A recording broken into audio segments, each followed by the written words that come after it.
Bada bing, bada boo. People back in the day were quite dramatic. There's this old fisherman's diary where it reads like he's suddenly in a Christopher Nolan film. This is from back then. He writes in his little journal that he has just gotten to this island off the coast of Mississippi, and he writes that this island is, quote, dreary, sandy, wild, inhospitable spot. The wood abounds in mosquitoes, sandflies, and every insect that human flesh is food for. It's a tad bit dramatic, especially when you realize he's just writing about Horn Island in Mississippi. He's not writing about some giant hunk of land in the middle of the ocean where those Agatha Christie books take place. This is just Horn Island. It's a remote barrier island about 10 miles off the coast of Mississippi, which a barrier island is essentially a deposit of sand. It runs parallel to the mainland coast. Horn Island is technically part of the Gulf National Seashore. You can really only get to it by boat and probably a little bit of dedication. It's not a treacherous journey, but it's also not necessarily a tourist destination, meaning you're not going to have these ferries or tourist boats heading out to Horn Island scheduled a few times a day so you can seashell and take pictures. They don't necessarily do tours of Horn Island. If you have a whole boat of tourists, eventually someone's going to need to pee, and the entire island is uninhabited. There's no bathrooms, there's no restaurants, businesses, nothing but cacti on an island. However, a lot of locals in Mississippi will ride their personal or they'll charter a boat out there, anchor it near the shore. You can't even dock it. There's no dock. So you have to anchor your boat near the shore, jump off your boat and kind of walk. Swim or walk depending on how big your boat is. You can't dock it. And they'll usually go to get drunk or party on the island. That's what the locals do. The island's dimensions get reconfigured every now and then, but it's a pretty substantial piece of land, okay? As of today, the island is about 10 miles long, and the width of it, the longest point is like a little less than a mile. It's not huge, but it's not small. Yeah. There was a point where it was recorded to be much larger. It was about 17 miles long. It's shrinking. The island is shrinking. Also, it's moving. So as the current is wearing down on the eastern side, it deposits sand on the western side. So it's slowly moving. It's like shrinking and moving to the side. It's kind of interesting, but it is now the largest island in the Mississippi-Alabama barrier chain, and it is also protected by the National Park Service, meaning legally you cannot go in there and build a bathroom. You can't bring in motorized equipment or build any sort of infrastructure on the island. Not that any of that will even matter come 2100, because it's said if sea levels continue to rise, the majority of the island is going to be underwater by then. But the interesting thing about Horn Island is a lot of people, the locals, they treat it like a second home. It's been described to have these really white, sandy shores. When you go out there, it's weirdly loud and silent. They describe it as all you hear all day, all night long are like the crashing wave noises, but then nothing else. So it's once you block out the wave noises, there's no other sound. The entire center of the island is filled with thick brush. It's just cacti, which is crazy because it's essentially a functional desert in the middle of the ocean. It's just cacti. And weirdly, there's alligators living on this island, which is alarming because alligators are freshwater predators. What are they doing in the middle of the ocean? But there's ponds, there's marshes in there. You don't really go in there as a local. You either camp, because camping is permitted. You either dock your boat and set up a tent and camp on this shoreline, but you never really go in. It's just it's a lot. But people treat it like a mini vacation, a second home, a party spot, and people have nothing but positive things and feelings towards Horn Island until July 6th of this year. At the northwestern tip of the island, a body washes ashore, face down in the water. This is the body of an 18-year-old boy, a college football player, Nolan Wells. This is the current ongoing case of Nolan Wells, where 18-year-old Nolan Wells had gone missing while out with his friends on a boat during the 4th of July. 2 days later, his body is found in the water. And every single day since, there have been more questions than there have been answers. Witnesses are reportedly sharing vastly different accounts of what happened on the island with Nolan. His friends that he was with that day have had varied public responses to his passing. Some have shut down their social media. Some have talked to media. Others have been quietly posting their tributes on Instagram. And because there's so many unanswered questions, like, were there things deleted on his phone? the day that he went missing? Why didn't he have his phone on him? Why did his friends have his phone? There's so many questions. The internet has taken it upon themselves to come up with their best theories on what they believe happened to Nolan. But is that even helping the case? This case has unfortunately become so divisive, so complicated on all fronts that it feels like it's only getting harder for the family to get the answers that they want. This is the current ongoing case of Nolan Wells, as well as all the internet theories about what happened, to who's lying, and why.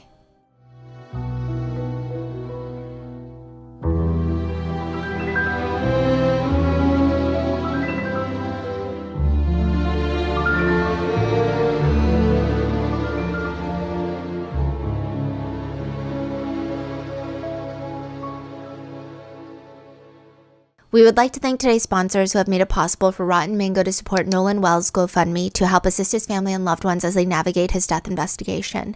This episode's partnerships have also made it possible to support Rotten Mango's team of dedicated researchers. We would also like to thank you guys for your continued support. As always, full show notes are available at rottenmangopodcast.com.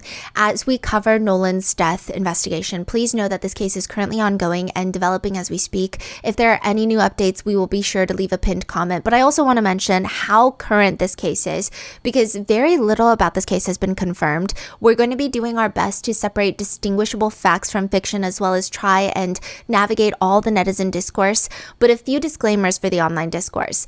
There are lots of discussions from netizens surrounding race and potential race-based violence. These topics can be undeniably heavy, so please take a break if you need to. Additionally, all netizen opinions, speculations, allegations, and theories should not be treated as fact, but rather as potential context for the conversation surrounding the case and surrounding the investigation. Statements and quotes may be condensed for brevity. And also, I do want to make it abundantly clear that not a single person has been implicated in Nolan Wells' death.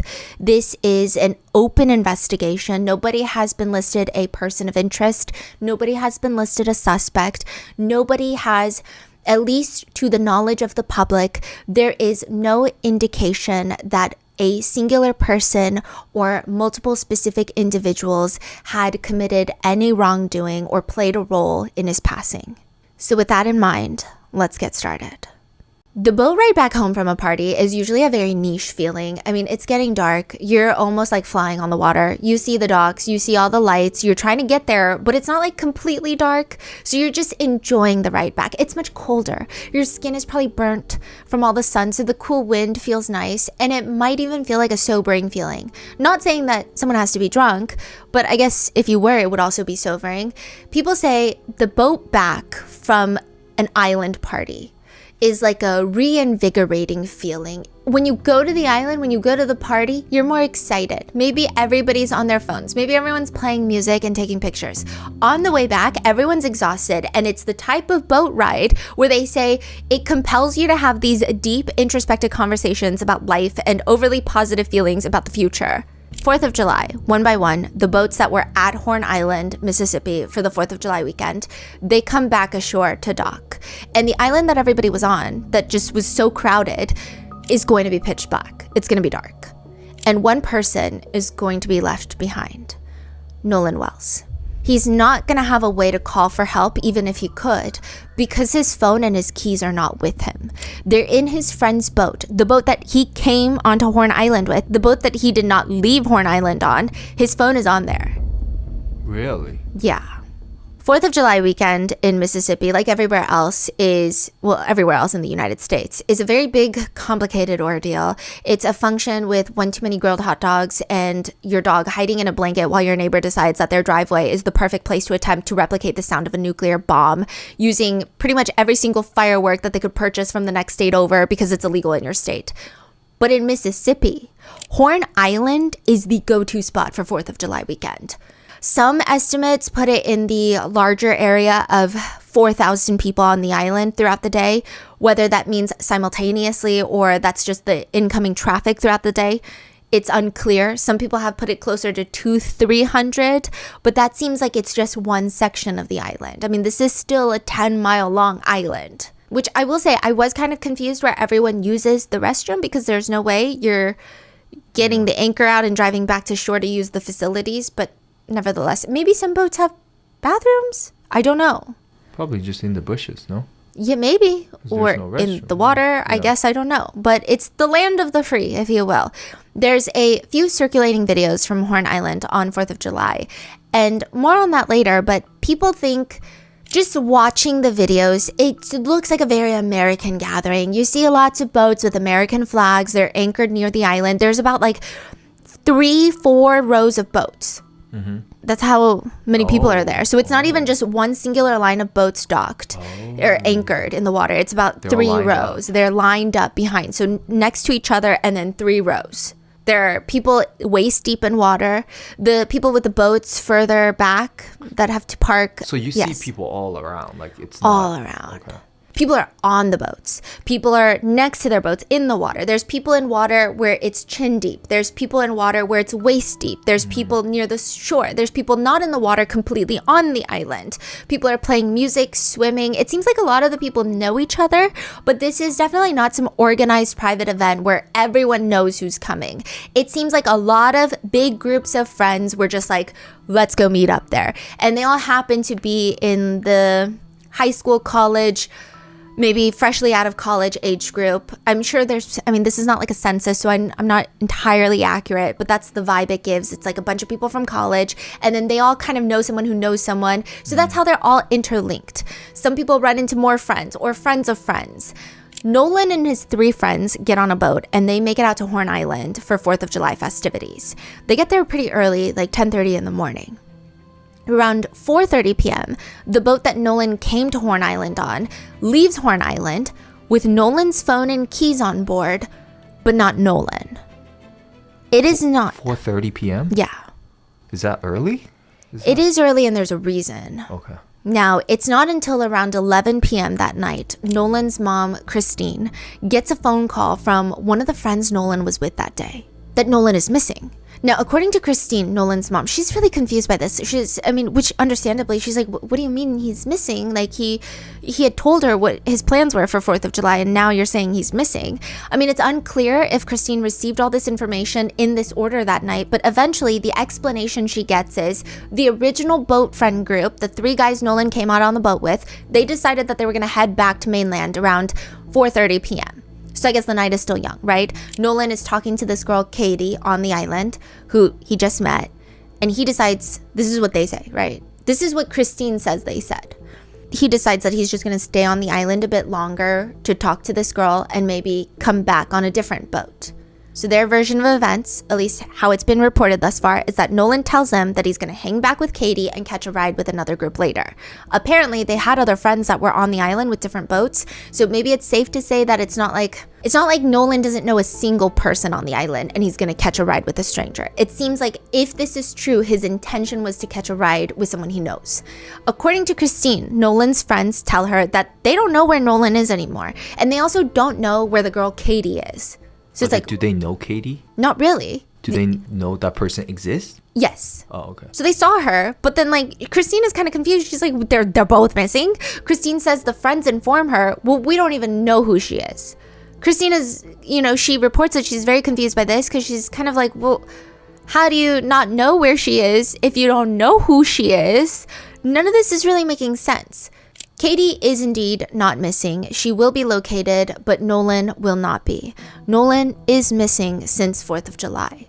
Christine starts frantically posting on Facebook for everyone to help. She's trying to post pictures of Nolan of what he was last seen wearing so people can be on the lookout. Go through their phones, which is a smart suggestion. She posts on Instagram, please continue to look through your photos and videos, specifically starting around 4:30 p.m. We have received pictures around that time showing him walking on the beach. Again, please only private message me if you have information. But the information that keeps coming out is confusing at best and maybe at times even conflicting. Nolan's parents will later retain a very famous attorney who points out that during this chaos, that the 3 original friends from the boat, we're going to call them the 3 boat friends, allegedly stated that Nolan said he wanted to stay back to hang out with this girl, Katie, that he had just met. But Katie allegedly, reportedly states that Nolan was telling her he's going to go back on the boat. And this is all paraphrasing of what attorney Crump, Benjamin Crump, Nolan's family attorney, has pointed out. They're not saying the same thing. One of them is telling the truth, one of them is not. We have to get to the bottom of that. Since Nolan's disappearance, they went through and searched the waters between Horn Island, Ship Island, another barrier island. They had to conduct aerial searches south towards the Chandelier Islands. And it's not until July 6th at 8:45 a.m., a park ranger that was searching the island calls the alert in. They find Nolan. He is reportedly found face down near the northwestern tip of Horn Island. When Nolan's body is found, the Jackson County coroner, pretty early on, tells CNN there were no obvious signs of trauma on Nolan's body.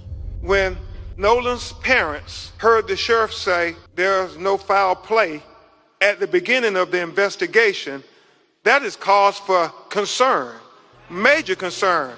You haven't even investigated, but you're saying no foul play. This has then been interpreted as really there's no immediate signs of foul play that's suspected. So quickly, one of the first narratives to sprout from this case is, well, this must be then a case of accidental drowning if that's what the coroner is saying. You have a body of water, you have a body. It's a natural theory that people are going to consider. However, a lot of netizens take issue with this whole drowning narrative because as of right now, aside from his body being found in a body of water, it has not been publicly determined that he drowned. Furthermore, I will say it is weird for the coroner to come out so soon in the investigation to say something that feels so definitive. And it's, you don't typically have a lot of press and media shoving a mic down the coroner's throat, being like, you gotta tell us. I think out of everyone on the law enforcement front, the coroners get a lot of leeway with media and the public of no one is pressing their finger to the stove demanding they give us everything. Yeah. You should completely finish your examination and then... Yeah, and it's very common that a lot of autopsy results are not released immediately because they do take weeks. Lots of it's forensic testing is, it's exhaustive that they want to get everything done and test for all the possibilities. So it's kind of odd that he did come out so quickly to just be like, well, we don't think there's no obvious signs. So people are kind of thrown off by that. Like, why are you so quick to say that? And because I think he was so quick to say that, a lot of people started coming up with, okay, that means he drowned. But there's nothing to support the idea that he drowned. There's no evidence saying that he drowned. I'm not saying definitively he did not, but it's just weird that this is the thing that people initially were. It's just weird. It's weird. So a few things that stand out, not making a lot of sense, is the first being the parents have stated that Nolan is a college athlete. He's a football player. He's very fit. He's athletic and he's a strong swimmer. They don't think that he could have drowned. I will note, I do think that that's a huge misconception that strong swimmers cannot drown or it is somehow harder for them to drown. I think if the current decides to take down even someone like Michael Phelps, it will take him down. Even in the calmest waters, people have been strong swimmers and they have still drowned. The ocean does not give really a formula or a reason for how it behaves. However, I think maybe it's the family is trying to say that he is not the type to also go into certain areas of water. I think that would also make more sense. A park ranger that was searching the island called the alert in. The body was observed on the northwest portion of Horn Island, which is not unusual for someone to drown and be washed up in that area. Then another point of contention, which I personally think holds a bit more weight, is that if Nolan drowned, how did nobody see? Again, if you see videos of this gathering, and that's not to say that this is, it was like this the entire time that Nolan was there, I wouldn't be able to tell you, but it seems like a very populated area. Nobody's really swimming. No one's out here doing laps. Everyone's just kind of hanging out in waist deep water, holding a beer can in one hand. And they're just chit-chatting. This isn't really the place or time for people to just go off by themselves. The whole point of this is it's a social event. If Nolan did in fact accidentally drown, did he drown by himself? Where was he? Why would he just be out in the water by himself? Yeah. Or are we to believe that maybe groups of people are so drunk and so distracted that a current swept only Nolan away and nobody saw, but he was standing right there talking to them? Like, it's just, I'm trying to fathom, like, what scenario would he be taken by the current and nobody would see because it's a social event? It's just weird. But more than that, people also feel it's odd that the authorities were so quick to kind of lean towards this narrative that it's an accidental drowning when it seems like they can't confidently or won't confidently tell the public what they believe happened to Nolan. So if you don't really know what happened to him, why are you so quick to rule out foul play or to even insinuate you're ruling out foul play? Why are you so quick to publicly say something that shifts the narrative to that this is a case of accidental drowning when you don't even really know what happened? But to a lot of people, this case does not feel like a clean-cut, tragic, accidental drowning case. A lot of people think it's weird that his friends would just leave him on the island, even if he told them that he would catch a ride later. More people feel it's strange that Nolan didn't want his phone when he's going to be left on the island without a guaranteed ride back. Again, it is an uninhabited island, but there is like spots of cell service that you can get. Mm-hmm. But also, like, it's 2026. Everyone has their phone. Even if there's no cell service, I feel safer with my phone on me. Yeah, that's weird. The family and the family's attorney are alleging that witness statements aren't adding up. And there's, of course, this undercurrent of justified anxiety and doubt that's forming in a lot of netizens because Nolan was the only black friend on a boat with 3 white friends. He is, for whatever reason, left on this island, whether it was by his choice, his agreement. A lot of people still feel he was left. Nobody went to check up on him. Like, nobody made a confirmation that he was getting another ride. And those feelings are only getting stronger when it feels like the police are very, like, it almost feels like they're trying to quickly wrap this case up, which is just a feeling that a lot of people have initially received. I will say the local authorities have been vocal about how seriously they're taking this and how they plan on being diligent and taking as long as they need to figure out what happened to Nolan.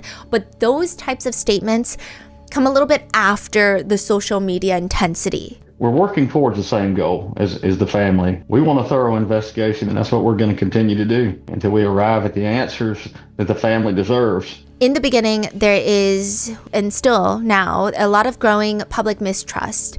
It seems like the investigators don't have much information that makes sense.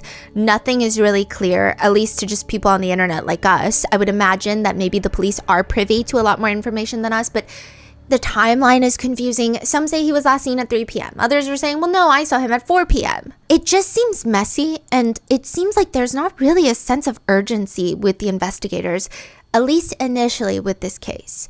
The family attorney, Attorney Crump, expresses frustration, probably at the direction of the investigation. He says in an interview about this case, You know, we don't know the level of cooperation the friends are engaging in because they all have retained attorneys. But what Nolan's family and friends feel like, had the roles been reversed and that these had been 3 young black men and there was only 1 young white man and he ended up dead, that the investigation would be much more zealous.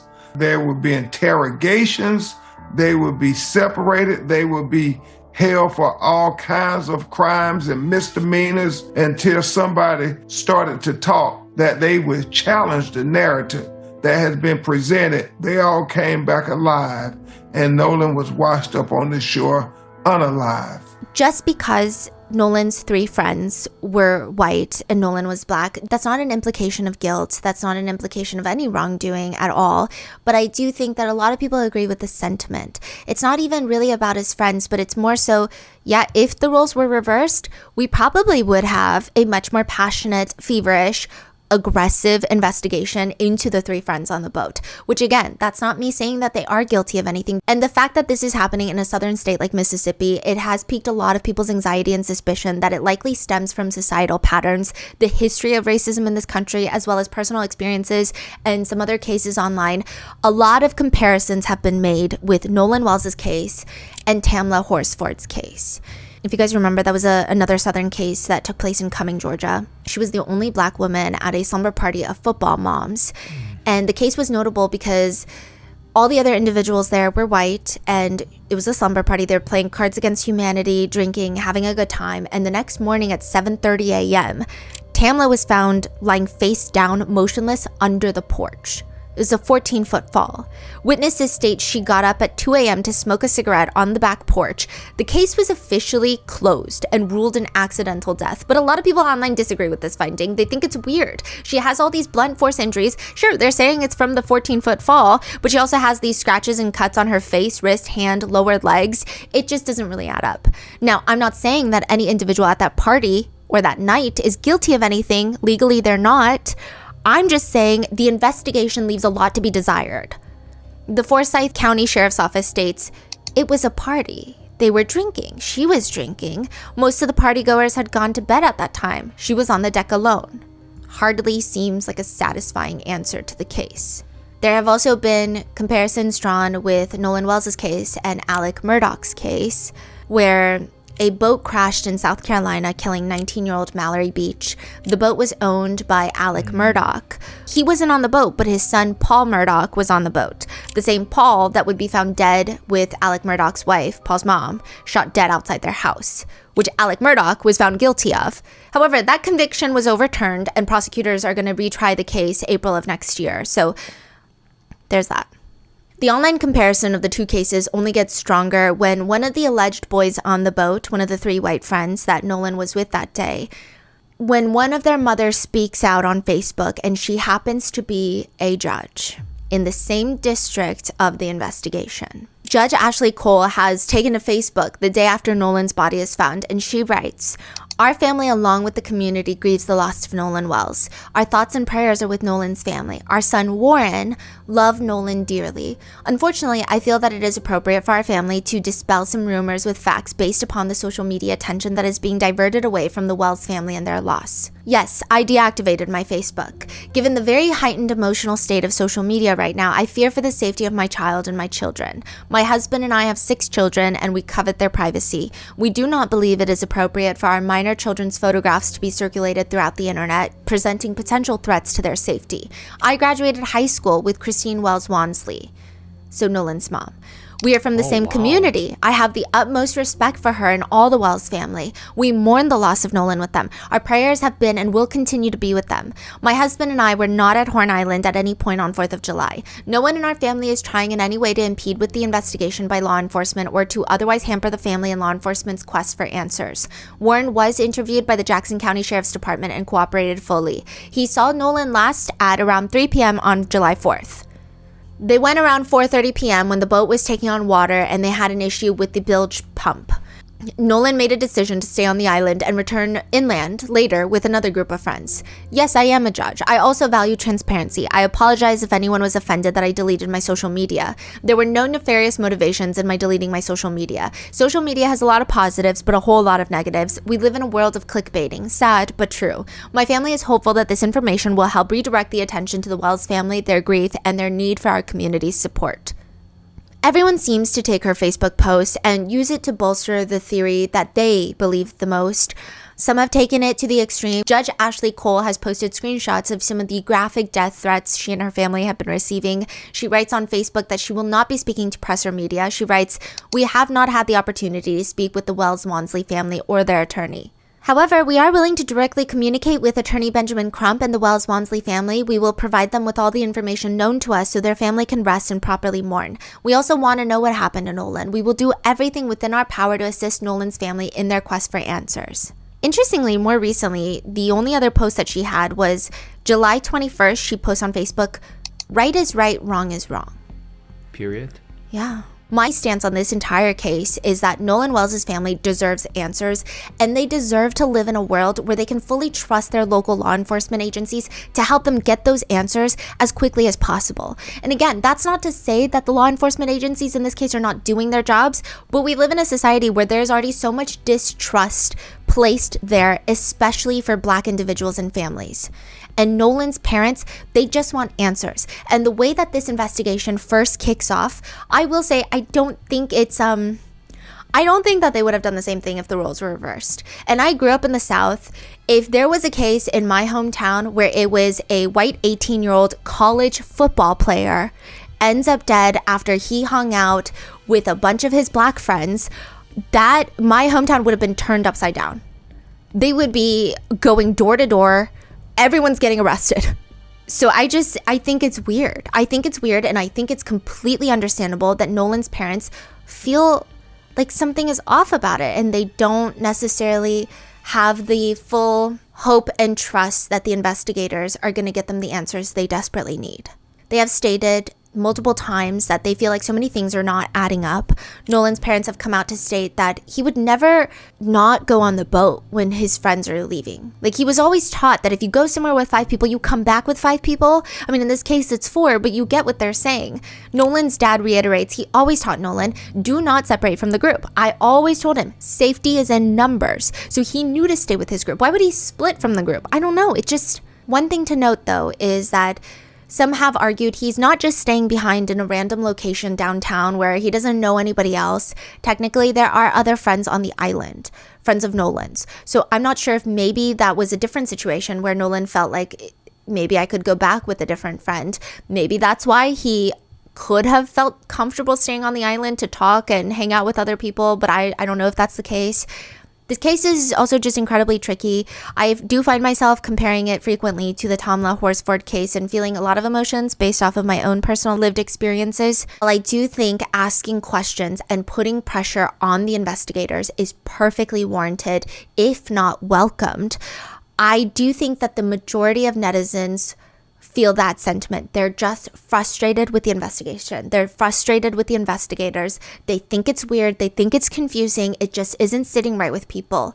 Had the investigators gone in full force, locked down everyone's statements, grilled everybody that was there that day, and they came forward to the public and said, hey, we've got everyone's alibis. We're talking to everyone. This is the timeline of events, and we've confirmed the timeline of events. I don't think so many people would be turning their heads. A lot of the times, investigators are trying to come forward and give like a very concise timeline, and they also do that for people to give more tips. They're like, here's the timeline. Here's the time we think that he was last seen, specifically here by these people last saw him. He was doing this. Like, please call us. I mean, they have been asking for tips, but they haven't done something where it feels, it's a lot of like media doing the work. It's a lot of media getting people's statements and then coming up with their own timelines based off this person said this at 3 p.m. and then this person tracking boats. Tracking people's movements, but it's not like the investigation is like, oh, let me tell you guys everything we've done, and we've cleared all these people through their alibis and this and like cell phone tower data. Like, it's just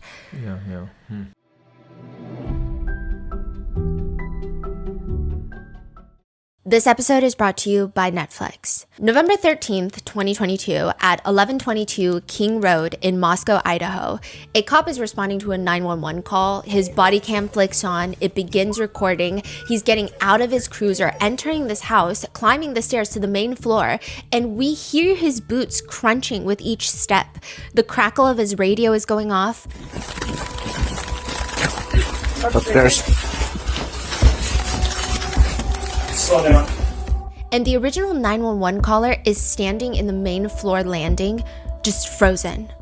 Opposite from him is an open bedroom door to the scene that he had originally called 911 for. And we see the body cam. As the officer reaches the top step of the landing, he turns the corner to face the rest of the room, and the entire screen goes black. This is not like a fade. This is not an editing trick.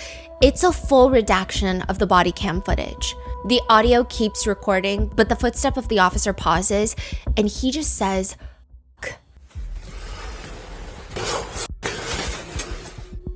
because 4 young college students, Ethan, Xana, Maddie, and Kaylee, were ambushed in the middle of the night in 2022 in Moscow, Idaho.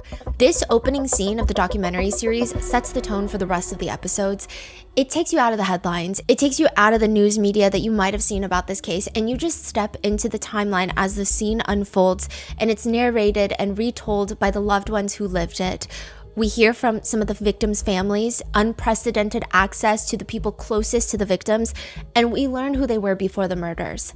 We see Snapchat memories, photos, videos, things that the public has never seen before. There's footage from inside the police station that day, footage of the victims and parts of the case I hadn't ever seen before, parts that were unraveled in the exact same way that investigators uncovered it. Ring footage, the silhouette of a man a month prior, the break-in a week before the murders, DNA. Another thing that I really appreciated about this series is they didn't entertain the insensitive theories and shut down any suspicion on the remaining 2 survivors of this case, the 2 roommates. As the cops discover the true killer responsible for the quadruple homicides, we learn his history, his background, we see his yearbook photos, we hear from a classmate who met him in her mind of a serial killer class. That's where they met. We hear about a potential motive for his crime. One word that to me feels like it just makes sense is incel.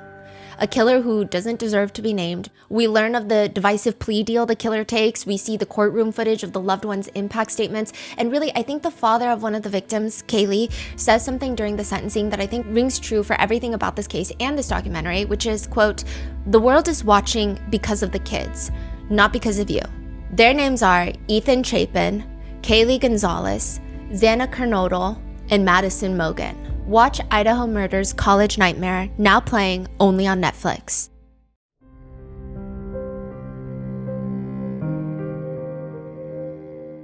And as of recently, one of the boat friends has come out to do an interview with a YouTuber by the name of Officer Tatum.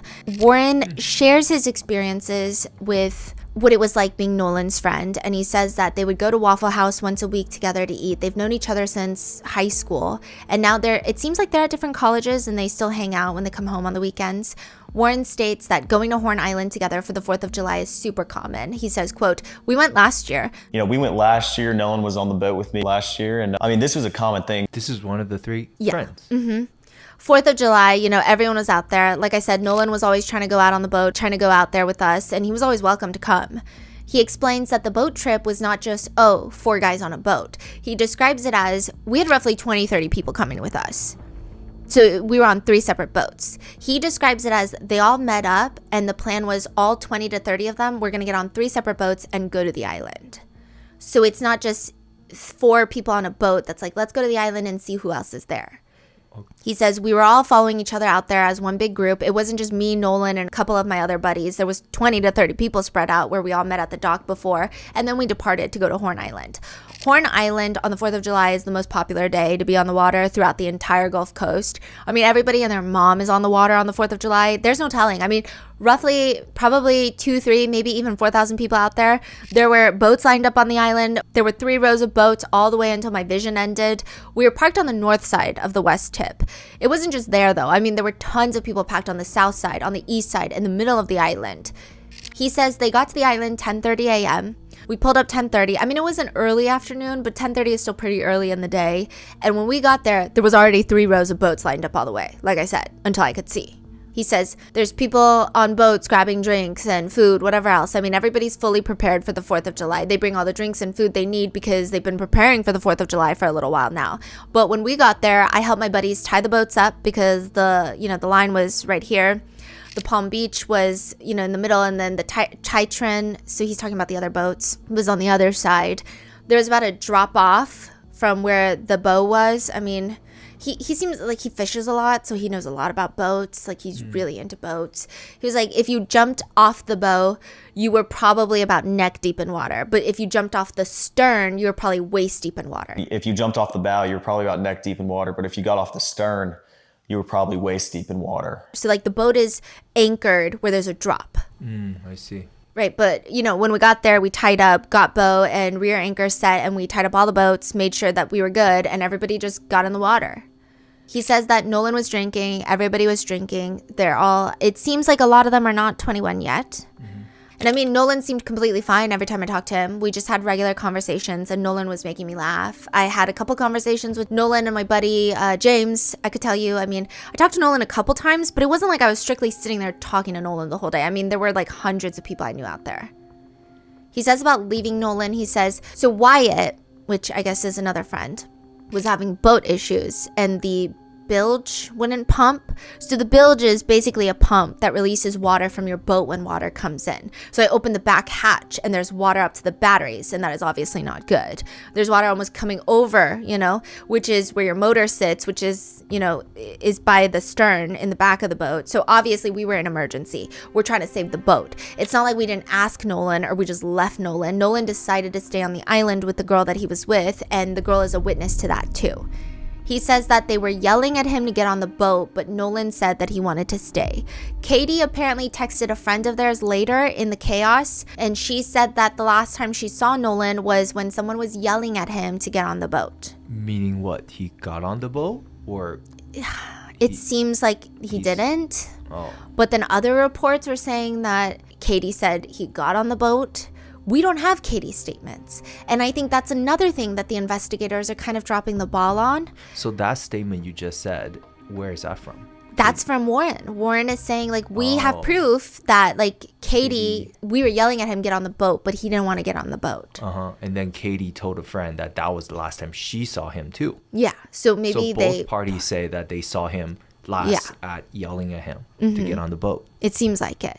But again, we can't be sure. Right. Okay. Because, I mean, we didn't talk to these people. But also another thing is interesting is I think that would clear up a lot of the theories and rumors online if the investigators just straight up said, hey, so we talked to the girl that he was talking to, and she said he did or did not get on the boat. That's like a huge point of contention. Because if he got on that boat, the 3 boat friends have a lot of explaining to do. If he didn't get on the boat, then maybe a lot of other people on the island could potentially have a lot of explaining to do, or this really is a case of accidental drowning. I mean, it just gets us closer, but because we don't even have a clear answer of if he got on the boat or didn't get on the boat, it's like, well, now we feel like everyone's saying different things. Did he get on the boat or did he not get on the boat? Like, it's not that hard. Did he get on the boat or not? Just give us the answer to that. Why is that so difficult? I don't understand. He's saying that night they're all hanging out. So they get back at 4:30 and then I guess some other guys come back and they're all hanging out. And Warren says they start talking about Nolan and they're like, Wait, so you're saying they left at 4:30 because of the boat was breaking down? Yeah, they do send out a distress call too. Where they're like, the boat is sinking. But then eventually they don't really need a tow. I guess the boat fixed somehow or it got better, but. Okay, so they drove it back to the other side and they're hanging out over there now. Yeah. Okay. As we're editing this, there's just been a bunch of updates and I just want to fill you guys in because I think the full context is super important here for the sake of full transparency of when these episodes are filmed, when the audio podcast goes live, when the video podcast goes live. This audio podcast on the podcast feeds is probably going to go live in like a few hours, like the minute that we're done editing this. However, the video takes a little bit longer, so that's going to be like another 2 days for the video to go live. If there's any updates from when the audio is posted to when the video is posted, we're going to leave that in the pinned comments on YouTube. Just keep a reminder of that. There's been a lot of updates. It felt like for a long time there were no updates, and then all of a sudden they start rolling out, and there's just a lot of discourse we need to cover. So let's get into the distress call. Originally, when we were talking about the distress call, it just came out as, hey, there was a problem with the boat. Judge Ashley Cole even mentioned it in her Facebook post later. There seems to be something with like the bilge pump, the boat's taking in water. Warren does a whole podcast episode on Officer Tatum's YouTube channel about it. And there was clearly some sort of story with the boat being in distress. Like at that point, there were conversations that there was a phone call made to possibly get towed. It was confusing whether or not the boat was actually towed or not. However, the full phone call of the boat calling in a distress call has been released, or at least what I think is the full phone call. So I'm just going to try to be as up to date in the reporting and all of this. We're going to go in full depth onto the phone call and what people think they hear from the phone call. And it was released by WLOX News. This is a local Mississippi Gulf Coast news station, and the published audio recording of the phone call was made to the Sea Tow Dispatch on July 4th. It's made presumably by the teenagers on the boat that had originally brought Nolan to Horn Island earlier that day, but then left, they say, preemptively because the boat was taking on water because of the bilge pump. Before we go over the contents of the phone call, I just want to be clear about the legitimacy of this call because even that has been called into question. WLOX News did report that they got the recording from the Mississippi Department of Marine Resources. Who's WLOX? It's like a local news station. Okay. So this is like I don't know if I would go as far to call them like legacy media, but it's a huge news station, right? And so they said that they got it from the Mississippi Department of Marine Resources. Now, had someone like TMZ said that they got it from MDMR, I don't know. Maybe some people would be more or less inclined to believe it. But with WLOX, I will say I am inclined to trust that the MDMR did. You say people would more inclined to believe if TMZ posted it? Would be more inclined to question the authenticity of where they got it, right? Okay. But I mean, WLOX, if they were just flat out lying about this, the journalistic consequences would be pretty grave. However, I will just note, MDMR has not officially come out and said that they did release this phone call. So this news station said they got it from this Marine Yes. people in that, but okay, so it's directly reported from this news station local. Yes, but there's just a lot of some people are calling into question the authenticity. Some people are, it gets more and more complicated as we go on. But this is just like the first layer. Now, as far as we know, this is an 8-minute, 50-second audio recording. And just to give any clarifications, just in case, I think this definitely is a case where it is panic-inducing. So I think, a lot of things, we just get a little bit more emotionally riled up with this case. There are going to be moments of just pure silence in this original, or like as original as we're going to get audio. And that is for the purpose of redactions to protect private numbers like phone numbers. So I didn't see any redacted moments of silence where they shouldn't be. So far from the context, it seems that they all line up with phone numbers. Now, another thing we can confirm about this call is there are no reports from investigators identifying which teen exactly was the caller. The internet has their suspicions that the caller may be a teen named Wyatt, because it seems he's the one, context clues, deduction, he seems to be the one that owns the boat, or his family owns the boat, but it has technically been unconfirmed as of right now. So why is this distress call notable? Well, first, the call was kind of just general confirmation that the teens who were with Nolan that day did seem to have boat issues, at least according to the call. There's suspicions whether or not that is real, though. If the problem is real or not. Yeah. Now, there is no official time of when the call was made that has been released to the public, but in short, some teenager on the boat calls Sea-Tow Dispatch. They report the situation. They say that the boat is taking on water. They say that there's about 7 people aboard, and the whole 7 people on board it is weird. Like, the whole phone conversation about it is kind of strange. They provide their coordinates, or their alleged coordinates, as some netizens say, and ultimately, once the teens hang up, the dispatcher calls her captain. Okay, so the dispatcher is probably on land somewhere, and she's taking these calls. Her name is Vicky, and she's, taking calls from a bunch of people, and then she has to call the captain, and if the captain needs to tow someone, it's the captain that goes out. Oh, okay. I see. And that is recorded as well. So Vicky calls her captain, who is just like her boss, right? And she reports this distress call. And the captain is recorded telling Vicky, the dispatcher, well, I just got off the phone with the grandfather of the teenager that called you. At the same time. We don't know how much time has passed, but I would imagine that Vicky called him immediately. Yeah, it's urgent. Yeah.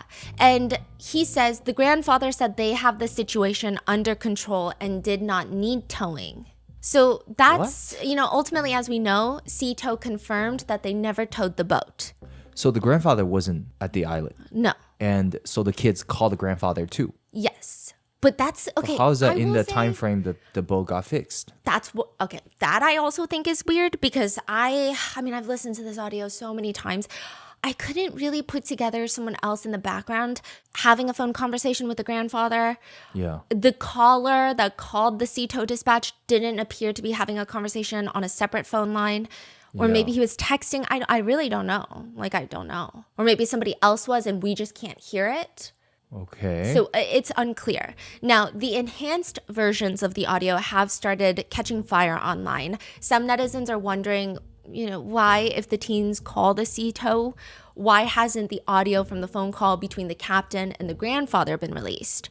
Mm-hmm. Now, this is where it gets interesting, because people are like, well, it wouldn't be released if it were a private phone conversation. So when you call dispatch, and when dispatch is calling her captain and all of these things, these are automatically recorded. But let's say I, a regular civilian, am calling another civilian who happens to be a captain on the job on his private phone number. it's not going to be recorded automatically. Meaning maybe they had a conversation on personal cell phones and not through the dispatch lines, which then brings up questions for netizens of like, how connected are the families of the teens who were with Nolan on Horn Island? Now, merely being well connected does not have any sort of implication of guilt, I will say that. But obviously for a case like this, it's a huge question that netizens want answered. They want it answered in the sense of, did that connection play a role in any sort of investigation into this case? Again, not saying that somebody is guilty just because they're well connected, but they just want to know. People want to know. People want answers. That's it. Like, they just want answers for Nolan's family, and Nolan's family desperately want answers for their process of grieving and for the memory of their son as well.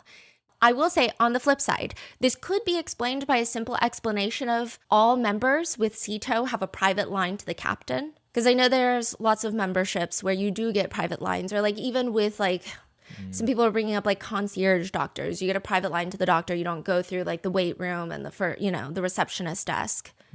But again, I guess that would also point to, are they super well connected, which again is not an indication of guilt, but like people are just wondering. I just don't understand how the boat was sinking And then not sinking. and then it was good. They said that they did eventually get towed by a third party for a short period. Apparently, they were saying, like, if you're getting towed on the water, water starts coming out of the boat. Whether it's the moving at a certain speed, it forces water out of the boat. But it seems like they were standing kind of still and the boat was taking on water. A nearby boat came, helped tow them a little bit. How do we know this? It's in the report later. Yeah, so like that's what they're saying. But then again, with even things like the report, people are saying, well, it's he said, she said. I guess everyone is, there's a lot of skepticism of every aspect of this case. The skepticism is made even more clear when netizens start to isolate and enhance the audio to see if they can decipher the background shouting happening on the caller's side. And what they believe they have deciphered is some netizens believe in the background you can hear the teens shouting, and people believe they hear things that implicate the teenagers. Obviously, as of right now, this is unconfirmed, and unconfirmed just means unconfirmed by authorities, right? And unconfirmed by the parties on the boat. It doesn't really mean anything other than that. These are unconfirmed. These are just netizen speculations. We will go over the enhanced audio and evaluate the legitimacy, but I do want to share, I think if you have not listened to this audio, it would be incredibly valuable to listen without any sort of context.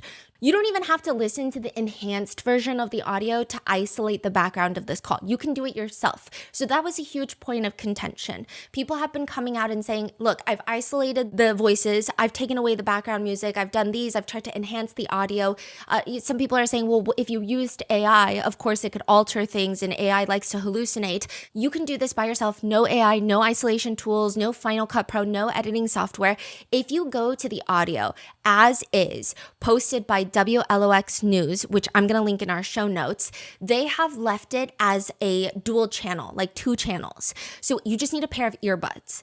If you have your left earbud in, you can hear the dispatch in the background music. If you have your right earbud in, you just hear the callers. So you just hear the teenagers on the boat. Okay. Obviously, if you have both, you hear the full conversation. But if you just keep one earbud in, it's basically isolated. Now, it's not enhanced where you cut away the background noises of like the water and stuff, but I don't necessarily know if you need that because people are hearing things without isolating anything. And again, before I tell you what people think they are hearing, I think you should listen for yourself because there is a lot of conditioning that can happen. And I've dealt with this when we go through like body cam footage, and this is a huge point of conversation online.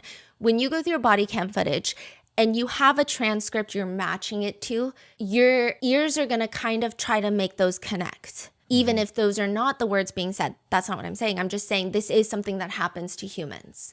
Like we like to visually fill in the blanks. We like to audibly fill in the blanks. So right now, if you have not heard anything about this, listen and see what you hear. And for the audio podcast listeners, I'm just going to go through the conversation that's actively taking place between dispatch and the teenager. So this is not me saying, oh, and then in the background you can hear this. In the background you can hear this, because I don't want to make that call for you. But I'm going to go through what people think they can hear after I go through the initial conversation between the teenager and the dispatch. And if you're watching the video version of this, you can kind of see and try to figure out if you hear anything in the background before I tell you what people hear in the background, or what a lot of people hear in the background. So I'm just going to go through what's actually being said between the two parties, because even that conversation is kind of weird. So dispatch CTO picks up and she's like, Vicky speaking, how can I help you? This teenage boy is on the other line and he's like, we're at the west tip of Horn and our bilge pump stopped working. We're sinking. Can you please come? We have a membership. Yeah, all right, of course. How far is the water coming up, sir? Can you give me a description? Ankles? Hello? Hey, we're at the west tip of Horn and our bilge pump stopped working. We're sinking. Can y'all please come? We have a membership. All right, of course. How far is the water coming up, sir? Can you give me a description? Ankles?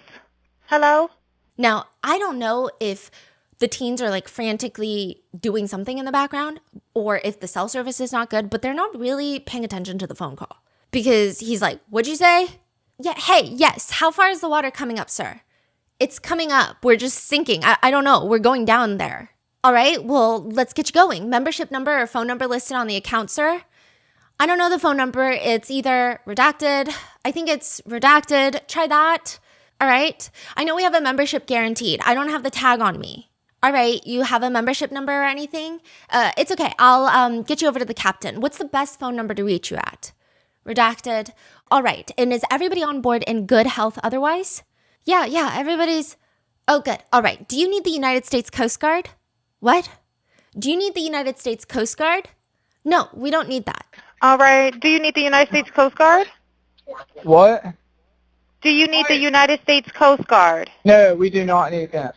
Later on, one of the kids that was with Nolan that day on the island, and again, just me pointing out things that I personally think are weird, are not me pointing the finger and insinuating guilt. It's just I myself in that situation would not behave in that way is all I'm saying. So he, for example, says that night when he realizes nobody brought Nolan back on any of their boats, it's dark outside. He said that he immediately called the Coast Guard just because he'd rather be safe than sorry. Now, I think this is a different individual than who is on the phone right now, but he did say that he was on the boat back when the bilge pump was not working. So Warren was on the boat back, but I don't know if he's the one on the call. I don't think he is, right? But I just think it's interesting that you go from, well, you know what? Get the Coast Guard just in case. You'd rather be safe than sorry. You'd always rather be safe than sorry. To all of a sudden, we're sinking, but we don't need the Coast Guard. Because, I mean, wouldn't you rather just be safe than sorry? Now, of course, you could factor in maybe these kids don't want to get in trouble by their parents. Maybe calling the Coast Guard, their parents would take away their boat. I really don't know. There could be other factors, but and again, they're, I guess, 18, 19, who knows how old. I just thought it was weird. Yeah. All right. Do you have your current GPS coordinates? Let me go look. If not, I can send you a text message. Oh, are you ready? Yes, sir, I'm available. North 70 degrees by 4672. All right, 4672, all right. And you're breaking up a little bit. Can you just repeat it one more time to make sure I have it correct? Sorry? Hello, can you hear me? Yeah, what? So you're breaking up. If you need assistance, do you have a VHF radio? No, we do not have VHF. All right, well, let's try to get you going because you don't have good self-reception. Can you verify your coordinates one more time? My coordinates are 30 degrees by 14684 north and then west by 88 degrees by 4679. All right, it looks like you're on Horn Island, correct? Are you on the island? Yes. All right, is the boat sinking or you have it aground? Right, looks like you're on Horn Island, correct? Are you Yes, on we are Horn at Horn Island? Island.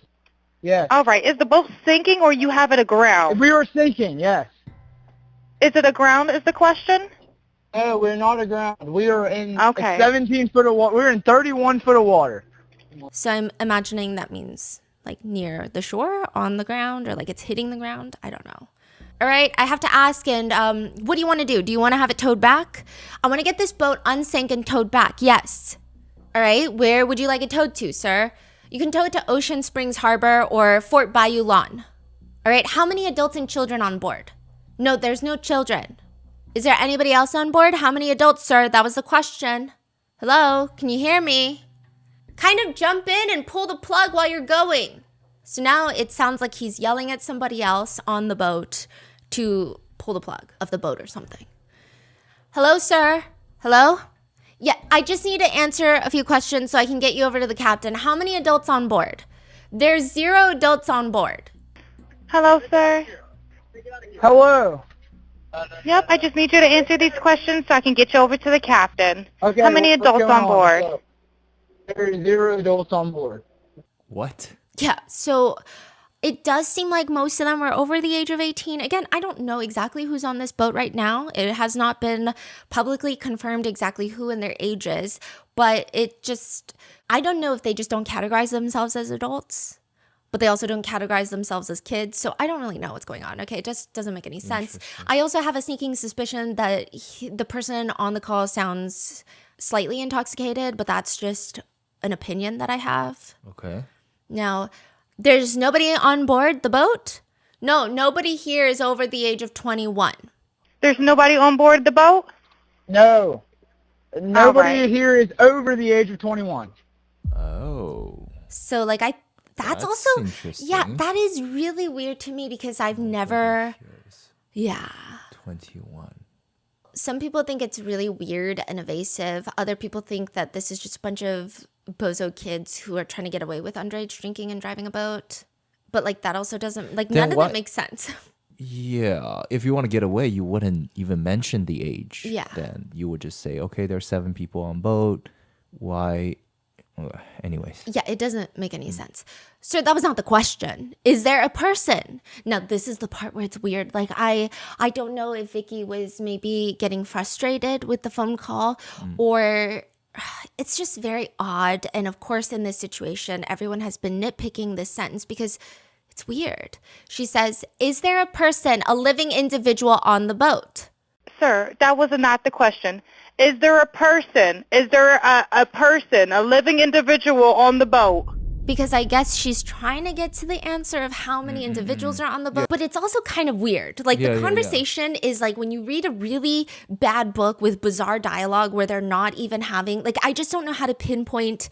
Usually I can pinpoint, oh, I think this person was trying to say this or they're getting frustrated. But this one, I'm like, all of these answers are so weird.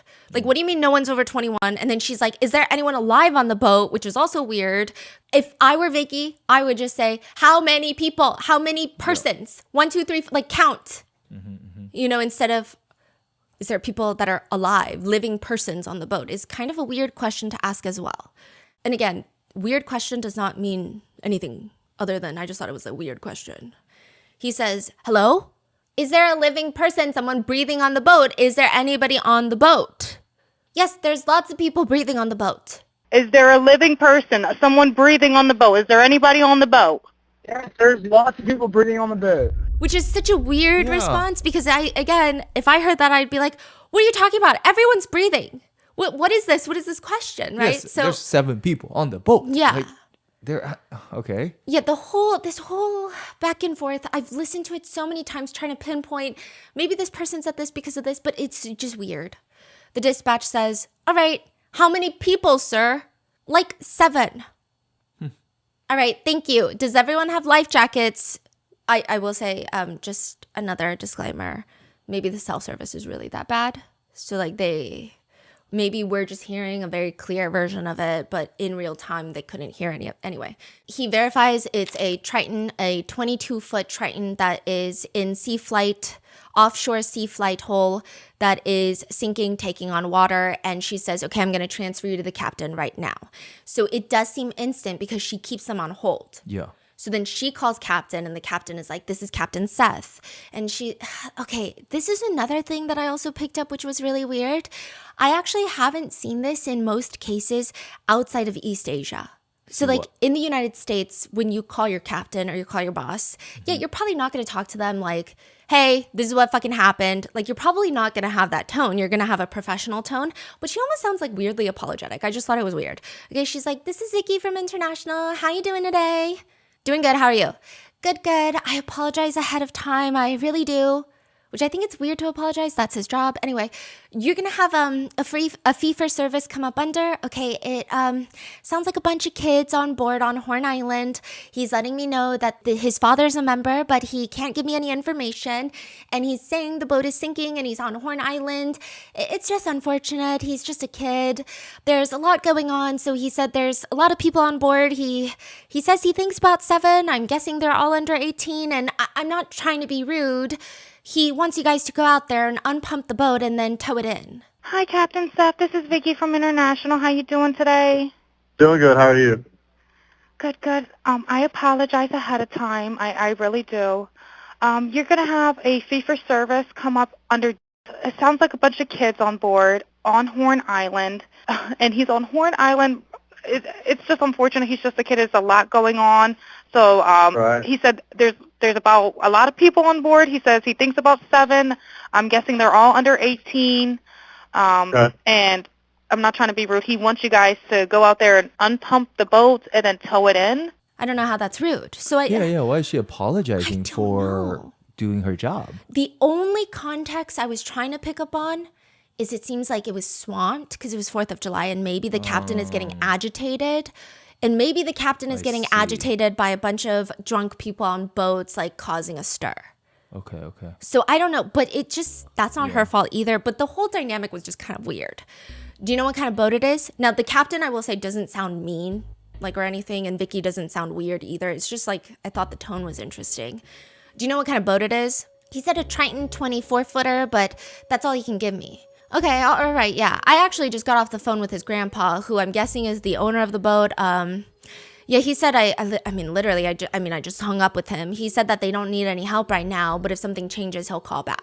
I just actually got off the phone with his grandpa, who I'm guessing is the owner of the boat. Yeah, he said, Okay. I just hung up with him.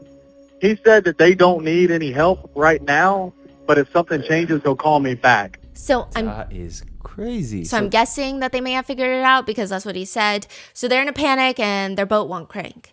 Yeah, they're in a panic. He's saying the billage's not keeping up. I asked, for Coast Guard, he said no, but he's just really upset on the back end. And I get it. It's a kid. He just doesn't understand. Okay, do you still have him on the line? Yeah, I still have him on the line. And again, he couldn't give me anything regarding his grandfather's membership, so it's just an under fee for service. Okay, all right, yeah, I just talked to, if you want to, I mean, we're so tied up right now, we can't really do any non-member jobs right now. Is he a member? Did you find out if he was a member or not? Yeah, I'm not sure if it's his boat or what. I'm not sure what's going on with it. But yeah, transfer the kid over, I'll talk to him, and then I'll call his grandpa back as well. All right, and did you want me to look up his membership number or anything like that? I know you guys are, swamped. You can try his cell phone number. So he's giving grandpa's number, it seems. Yeah. And he's like, did you get anything? And she's like, okay, yeah, hold on. Yes, he's an active member. And what kind of boat do they have on there? So he's trying to match the number with the boat because I guess, if you're a member, but it's not your boat, whatever. She's like, yeah, he's one of the members, 22-foot Triton. All right, I'll just disregard this one. I'm going to send you over an accurate one under this one. And he's one of your members. You'll get in a couple of minutes, okay? So she's probably sending some sort of member file. Okay, perfect. All right. And yeah, just transfer this kid over whenever you get the chance. All right, transferring him now. Thank you again, Captain. And she goes back over to talk to the kids, but it seems like they're not responding. So she's just like, okay, well, they're not responding. She's like, hello, are you there? Hello. And then she says, I will be disconnecting due to lack of response. Hello? Hello? Are you there? I apologize. I will be disconnecting due to lack of response. Is there noises on the phone or is it silent? It doesn't sound like it's an active line. The first layer of suspicion that a lot of netizens feel with this phone call is the layer that we discussed of the actual conversation that's happening between dispatch and the teenagers and the whole grandpa element. So again, people think it's weird that they don't want Coast Guard to come. People think it's weird that the grandpa is on the phone with the captain. Who's the grandpa to the captain? Do they know each other? People just think this whole situation is a little bit bizarre. They need towing. The boat is sinking. They need it unsank and towed, but then all of a sudden they don't need a tow, but we don't know what's changed. So that's the first layer of suspicion. Now, what really sends this call into orbit online is this enhanced audio version that began doing its rounds. These clips were processed and re-released by Janetta Brantley. She is an audio engineer in the entertainment industry who used isolation techniques. She has stated that she did not use any AI. Now, Janetta first posted a clip from the beginning of the call to her social media, and that's where it starts getting viral. One thing that I will note is that even though she does request viewers to listen for themselves, the initial post got a lot of flack from other individuals because she added a transcript of what she believes she heard from the audio alongside the enhanced audio. So some people didn't like that because, there are things like conditioning of your mind. It's called top-down listening effect or transcript priming. Your brain tries to match the unclear audio to the transcript that you are given. Now, normally, I don't know if I would agree with this because I would like to think that we're smarter than that. But then after just watching so many body cam videos and trying to match transcripts to a bunch of court live stream footage, I will say it is hard. But I don't know if that's what's happening in this case. But because of that, a lot of people were upset, saying Janetta, you should have just released the audio enhanced version instead of telling everyone what you heard, because now people can only hear what you heard. But again, if you haven't listened independently, I highly recommend you doing so now.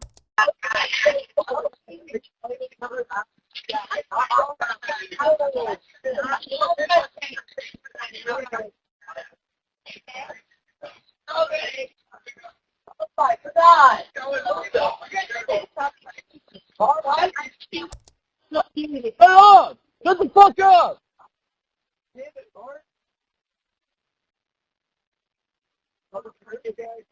We're about to go over the transcript that Janetta believes she heard in the enhanced audio.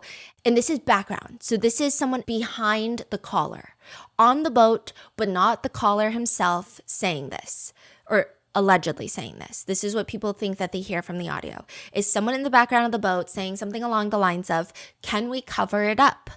Yeah, I thought all about that. Oh, you killed him. He's already dead. Is he dead? Yeah. Nolan. Oh my God, Nolan, wake up. Wyatt, wake up. Get the fuck up. Damn it, Bart. Nono's really dead now."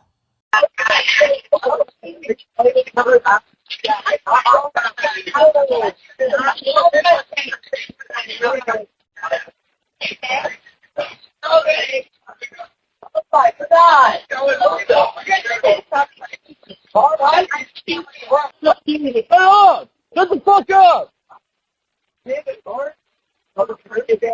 A lot of netizens who are already suspicious of the other teens present with Nolan pretty much believe that this is the smoking gun in this case. They're calling for arrests of the teens, their parents, perhaps even, the Emmy or investigators that are involved in this case. But there are lots of netizens who are also very suspicious of the actual contents of the call that have been cited. A lot of other people are saying, well, it is weird, but we cannot confirm. So, you have about 3 groups of people, I would say. I will say a large group of people who believe and can hear this. And I will say, when I'm listening to it and I'm reading the transcript, I hear it. It's tricky because I'm like, okay, now I need to factor in top-down priming or whatever. But then once I hear it, I can't unhear it. And then I try to listen to it over and over again. And then I'm like, okay, well, now I'm trying to unhear it. And it gets really weird. And I would say it's just difficult. I think the first time listening to it without any transcript is probably the best. Now, there's a large group of people who hear it and they want the right people to be arrested, identified, and for justice to be served, which a lot of people agree with. If that is actually what's happening in the phone call, yeah, for sure, that needs to happen. Then you have a group in the middle where it's I heard it, but I don't know if I heard right. I don't know if it's my ear playing tricks on me. I don't know what's going on. I think that there should be further heavy investigations, but I don't know if that's exactly what I heard. I don't know who's saying it. It could be something else. We don't know. And then you have another group of people who are saying you could basically hear someone plotting JFK's assassination if you really wanted to, because that's how little you can hear. So you've got this very wide range of speculations that are sweeping the internet. And some people have just made it a moment to attack Janetta, which I think is very bizarre. Some people accuse Janetta of lying, of releasing fake audio. I don't see why Janetta would lie, especially if there are any legal consequences and especially if her career is going to be at stake. I just don't know why she would knowingly lie. That doesn't make sense to me. But there are people just using it as a moment to be racist because Janetta is a Black woman. And again, you don't have to go through Janetta's version if you're, like, oh, well, maybe she has skin in the game, right? Like, you can just go through the version that WLOX posted on their YouTube channel and just listen with one earbud in and decipher for yourself.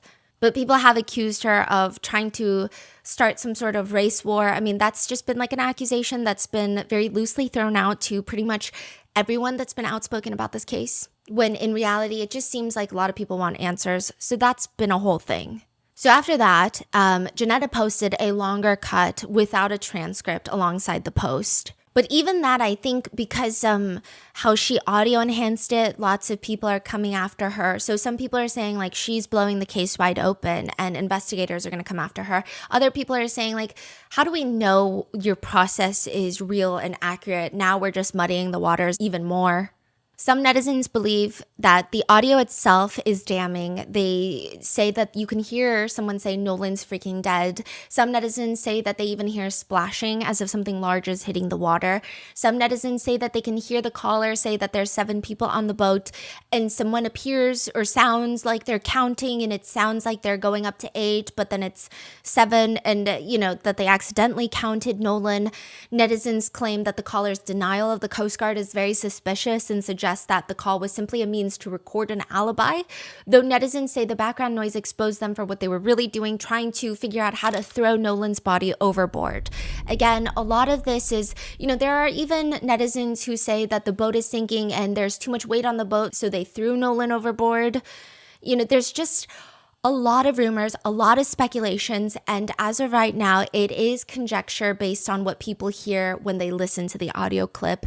These are theories, they're unconfirmed, but a significant amount of netizens have been talking about these theories. Some netizens are even suspicious, saying that they believe they heard a female voice in the background and they sounded older. Some people are saying it sounds like someone is video calling their mom then.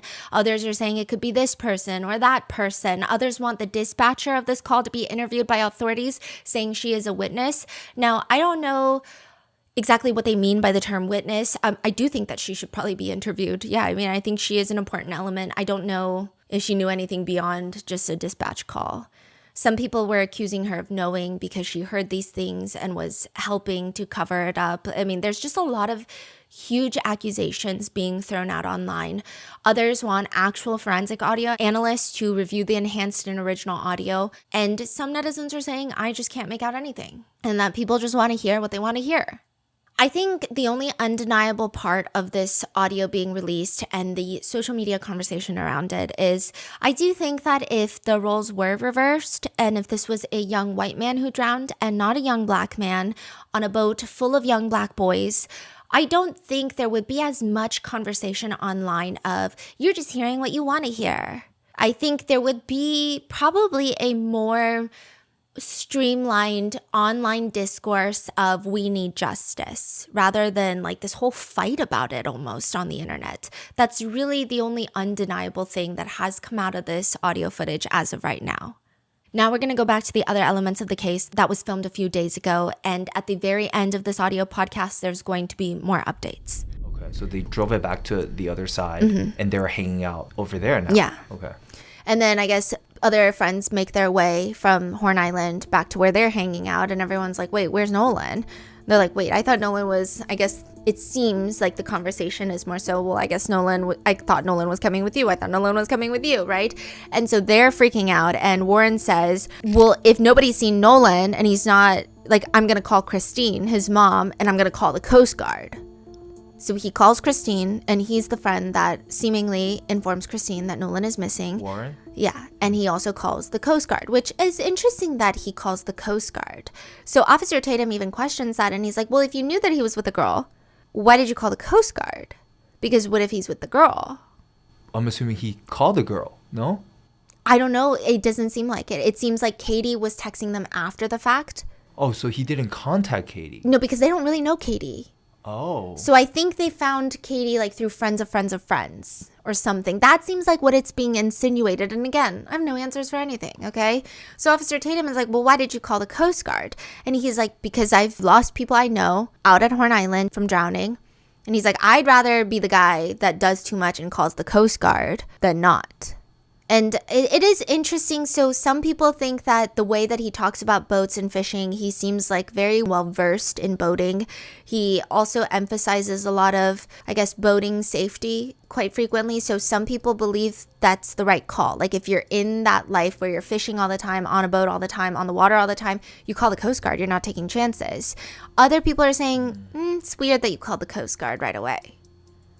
In this interview, I mean, it's a series of interviews, again, posted on the YouTuber Officer Tatum's YouTube account, but people have a lot of mixed feelings about it. And I think that this interview didn't change anyone's feelings. I think people went in believing one thing, and this interview just reinforced their thought. So some people went in believing that these 3 original boat friends are being targeted by mobs when there's no evidence so far that they're involved. And they say, look at him doing this interview. This is so forthcoming. What do you mean by targeted by mobs? It's actually become such a political conversation where people think that this is a racial. Some people are saying, well, don't bring race into it. Other people are arguing, how can you not bring race into it when a black boy is dead? And race is like the undercurrent of everything in the United States, especially criminal justice systems. Like you can't take race out of anything. Like it's impossible. Mm-hmm. And then some people are saying, well, because, people want to make it about race, we're just going to target these 3 white boys, even though there's no evidence that they're involved, and they did lose a friend, and now they're getting sent death threats. And then other people are saying, well, that's not, it's just like a very, Okay. it's so become when you very... say mob, it's not actual mobs. You're saying the mobs of people, right? Yeah, Got it. Okay. So it's just very complicated. And so some people are saying like, this is very admirable that he would come forward and do this, because they're saying the original narrative was that he lawyered up. It was almost insinuating that these guys were not cooperating with law enforcement. But he's doing these podcast interviews, so it seems like perhaps he's trying to be as open and transparent as possible. Some people also believe that his demeanor comes off very trustworthy. I'm not certain. I don't think I can be the one to make a call on that. Then you have other people who came in definitely a bit more suspicious of these friends. And one comment writes, how does he not shed one tear while he talks about his friend? Like, that's weird. You're saying this is such a close friend of yours. Others are saying this is an example why so many lawyers would advise against doing interviews like this. Mother of holy hell, this was incredibly stupid. Why are they doing this? A huge point of contention was that a lot of these friends had deleted their social medias and lawyered up. There are reports that they didn't show up to the funeral. And so, again, I think you come in with the idea that you want to have, and I think this will bolster and reinforce that idea. So some people have come in and said, well, of course they deleted their social media because instantly they're getting death threats and they want to be private. And the one part that I will agree with, I do think everyone should lawyer up before talking to police, okay? I don't know if it's as applicable in this case, but I don't ever think lawyering up when talking to police is a bad idea. So there is that. Some people are saying, of course they would lawyer up. They should lawyer up. And then also not showing up to the funeral. The funeral was held at a point where, the conversation was already so big. The funeral itself was being live streamed. It's a massive funeral. Some people are saying it makes sense that they wouldn't show up when it almost seems like the family's attorney have also kind of pointed fingers around, and maybe some of those fingers have indirectly landed on them. So why would they show up to the funeral? Others are saying it's really weird you didn't show up to the funeral, because if this is a friend that you loved so much, so dearly, first of all, why did you leave him on the island? But second of all, you're not even going to show up to the funeral. And people are saying, if it were me and if it were my friend, I don't care if people think I'm guilty. I'm showing up to the goddamn funeral. Like, no one could stop me from showing up to that funeral. Other people are also saying something where this is, again, I'm typically never sold on the idea of not having an attorney present when being questioned by the police. But I also agree with the sentiment of, if it were my friend, and if there is this whole race conversation that has, of course, inevitably happened, I probably would want to be grilled by the police so that they know, and so my friend's parents know that that was not what happened. So there, again, you come in with the idea that you already have, and these things are just reinforcing everyone's idea that they already had. He does state that in the next day, so July 5th, he and his friends were all out there looking for Nolan on Horn Island. And he says about being interviewed, so the first time I talked to the police was July 7th. I talked to the lead investigator and I told him my whole story top to bottom, dotted every I, crossed every T. I told them everything I knew, every little detail. I mean, everything I could tell them to try and figure something out. And just to make it clear, I think right now there's lots of netizen sentiments, theories, and rumors. However, those are just feelings that people have based off of some interview clips as well as some of the things that we know about this case. There's no evidence that any of these people were involved or somehow implicated in someone else's passing. But I think it's weird that he was interviewed July 7th. Again, I'm just saying, 4th of July weekend, if someone goes missing, young college football player goes missing. Oh, you say, why is there a multiple day gap? I mean, sure, his body wasn't found until July 6th, but I feel like, why are you not interviewing people that night before people have time? Not saying that that's what happened. I'm not saying people took this time to do something nefarious, but why would you not question people, interview people before they have technically, allegedly, the time to like get stories in order? And again, I'm not saying that that's what these kids did. I'm just saying, why are you interviewing them July 7th? There has also been a viral video circulating that attorney Ben Crump reposted on his social media that shows the 4th of July gathering on Horn Island. And the video starts circulating because people are saying, listen, you can hear someone fighting in the background of this video and it sounds like Nolan. It sounds like a confrontation.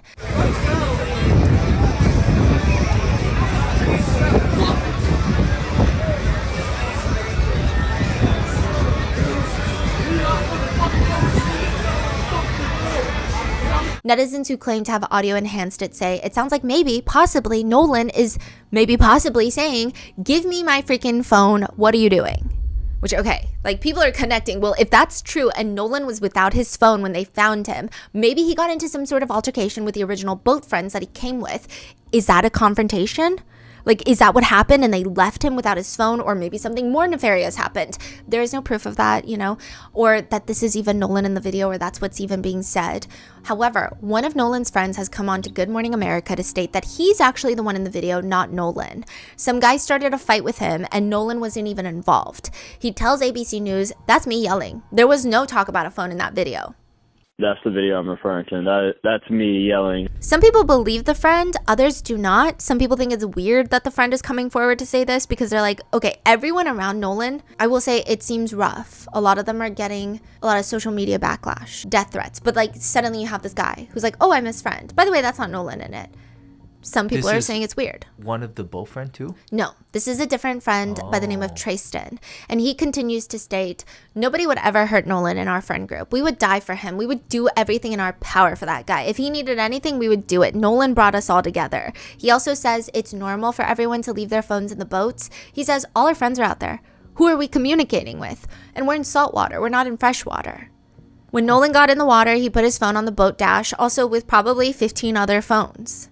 Tristan, who is biracial, says he feels like Benjamin Crump, the Wells family attorney, is framing Nolan's death solely around race before the investigation has concluded. He says, quote, they're trying to spin a narrative that's not there. Everybody just relax and let everybody mourn the loss of Nolan. Let us remember him as the sweet guy he was and not something we're scared of because of the trauma we've had. Some people state it's odd that he would come forward just to say all these things. Others are saying, well, he's probably coming forward to say those things to dispel rumors and get investigators on the right track. Even this has become a huge point of contention.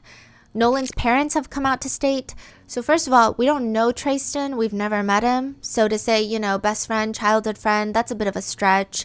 We've never met him. He's never been to our home. Maybe high school they started hanging out or kind of been around each other. But again, we don't know him. And not to discount anything he has said, which of course, you know, we're still trying to rule out things. Benjamin Crump states, not only does Nolan's parents, but his friends, you know, they reject this notion that he said he would volunteer to stay. They're saying Nolan would never do that. So Nolan's friends are saying Tristan doesn't really know Nolan if he's saying Nolan volunteered to stay there. And we've had so many people calling our call center saying that there was an argument. Then there was another argument 10 minutes later, but those people that I have called said Nolan was in an argument. And so now we have to continue to investigate to try and figure out everything that's happened.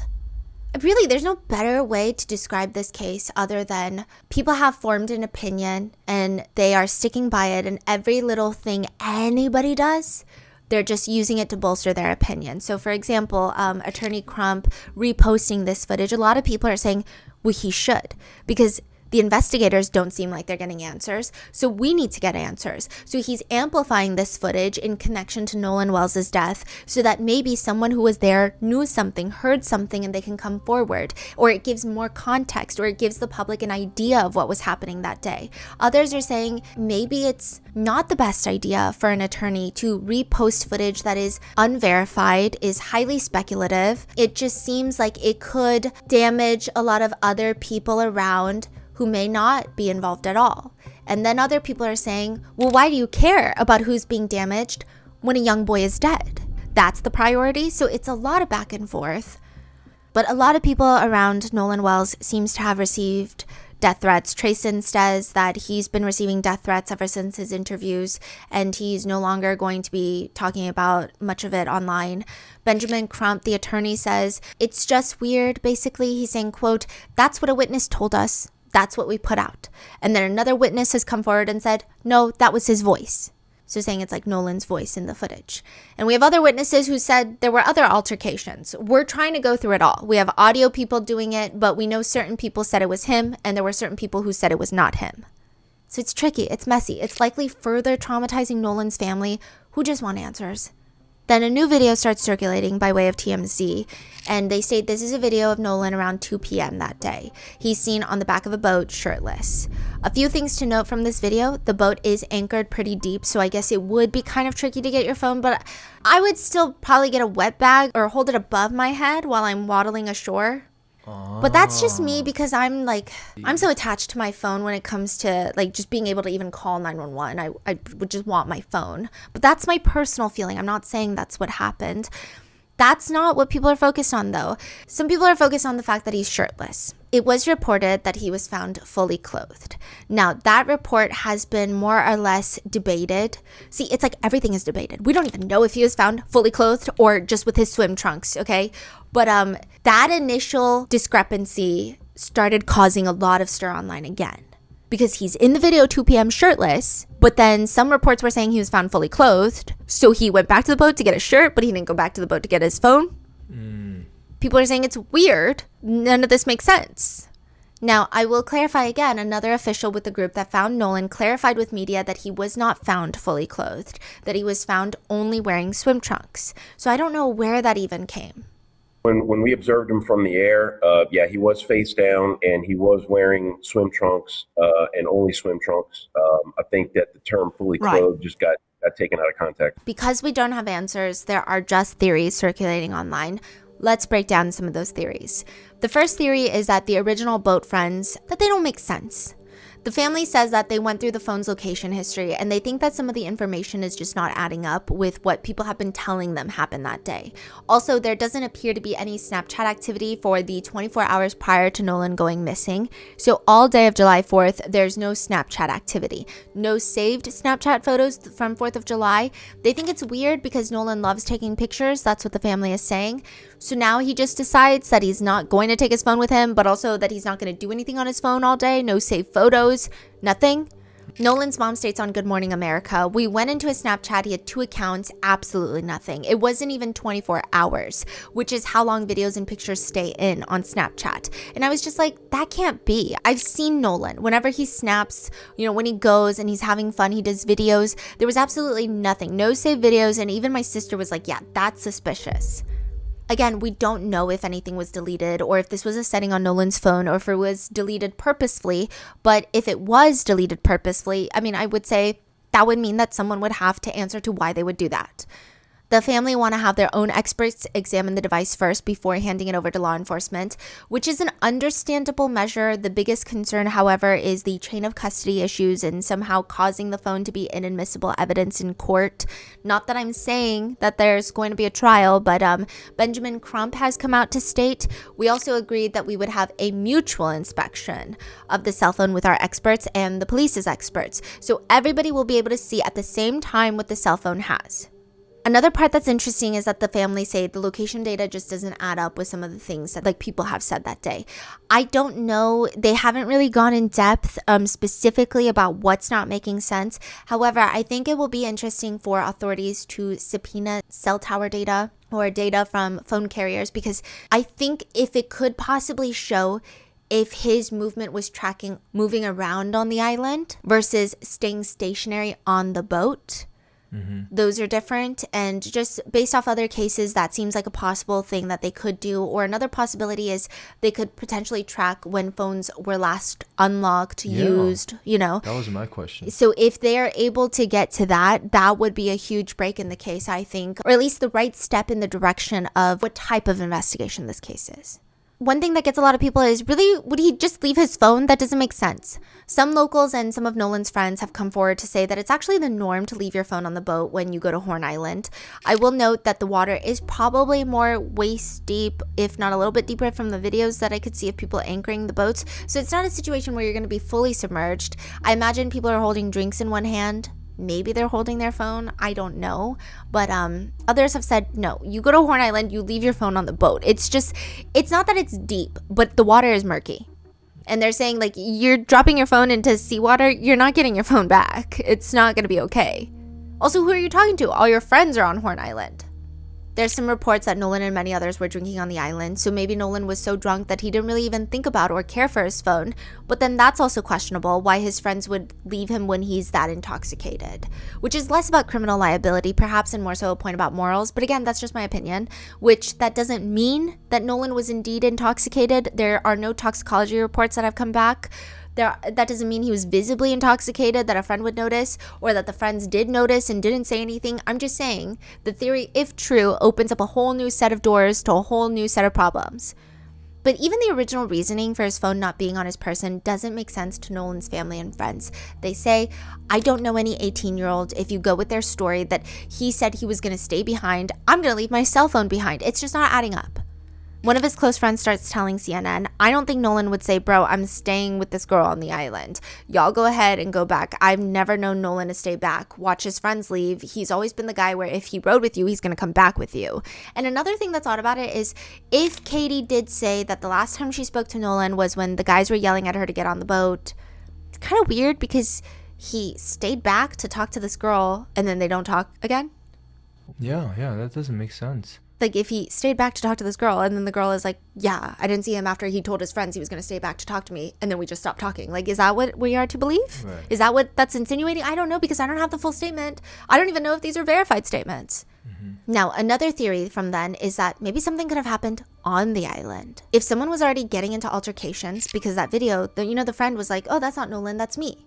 So he's saying a stranger was getting up in his face. Oh, so there are other conflicts. Yeah, maybe there was some sort of conflict with somebody else. It's not out of the realm of possibility that someone out there was looking to start picking a fight and decided to pick on Nolan for no reason, whether it be race or anything else. It could be anything at that point, right? I do feel like with this theory, the one thing that's confusing me is witnesses have been coming forward. I don't know if they have, I can't imagine someone wanting to shield some random drunk belligerent guy picking a fight with Nolan if Nolan ends up missing and deceased. I feel like that would be a very quick lead that would occur very soon in the investigation. Or at least we'd see some activity there. Maybe someone would report, my friend was questioned by the police about Nolan Wells' death, or like a friend of a friend I know was questioned. Then another thing is, Attorney Crump stated pretty early on that Katie had said that she saw Nolan get on a boat and leave. Now, I don't know where this statement is from. Attorney Crump later clarified that that statement was not made to him. So I don't know where this statement, if it's real, if she said that, I don't know, right? But then another thing is, how do we know which boat she's referring to if her statement is real? So everyone's pointing the finger at the original 3 boat friends that came to the island with him. But what if he got on a boat back with other people? And then, of course, there is the theory online that this was indeed just a tragic accident. People say the currents are bad. One person from the United Cajun Navy that was involved in the search for Nolan says the water goes from 2 to 3 feet to 20 feet real quick. That area full of rip currents really strong right there, goes from 2 to 3 foot to 20 feet pretty much within a couple steps. The national VP of the Cajun Navy, the team that found Nolan's body, states, there's no evidence to suggest that he was dumped on an island and left for dead. The working theory is that he drowned. His body washed right back to where he was last seen. That tells me he didn't go that far out. The wind, the drift patterns tell a story. I'm not a medical professional. I'm not a professional investigator. I'm a search and rescue guy. As of right now, the investigation is ongoing, but it's still very complicated. Again, there's so much mistrust. Jackson County Sheriff's Office issued a public request asking anyone who had been on Horn Island that day to provide any photographs, videos, witness accounts. Attorney Crump says there's so many glaring contradictions, and that's why so many people all across America are chiming in saying this is not adding up. I mean, you have them saying he was talking to a young lady, and she said that he said, I'm going to go back on the boat with the boys. Well, the boys say he said that, no, I'm going to stay with her. I mean, which is it? Then on top of that, you talk about the video that's out there that shows an apparent argument going on where Nolan says, where's my freaking phone? What are you freaking doing? And then his phone turns up missing. And then some people are saying there's just a lot of complicated things that are getting messier with all the voices that are getting involved with this case. For example, there was this whole ordeal with a pool photo that was posted. So July 5th, someone in Nolan's friend group posted a photo online of a bunch of people in a pool, and Nolan was one of those individuals in the pool.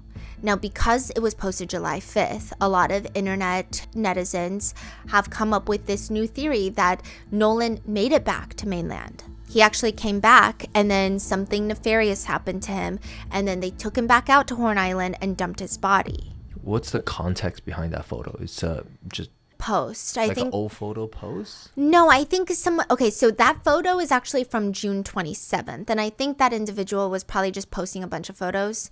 Maybe they hadn't realized that someone in the photo had gone missing, and that just the timing, right? Rolling Stone did a whole look into the metadata for it, and that photo was indeed from June, like earlier in June. Benjamin Crump had reposted that photo. Benjamin Crump was asked about that photo, and he later clarified, I didn't share the photo, I just reposted it. Well, I didn't share it, I reposted it. We're reposting everything. Let's make it clear, we're reposting everything because we're trying to get people to come in and call. And so we've said from the beginning, we're in a ferocious search for the truth. And so things out there we're trying to post to ask people, do you know something about this? Let us know. Just because we repost does not mean that we authenticate anything.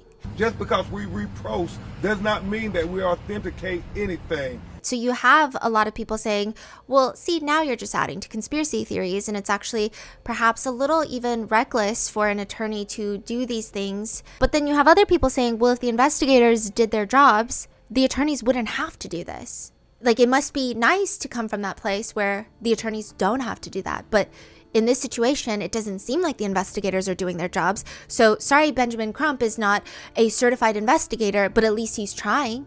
At least he's trying to get answers. Could you say that about the investigators? So there's been a lot of divide. And with that divide, the coroner's office did a full autopsy, and they have also the family, Nolan Wells' family, with the support of former NFL player Colin Kaepernick, have sent Nolan Wells' body to an independent medical examiner in Washington, D.C. to do a second independent autopsy, which they have just revealed the reports for. So there were two autopsy done? Yes. So the state's autopsy is not public. They're still working on it, and things like this do take a long time.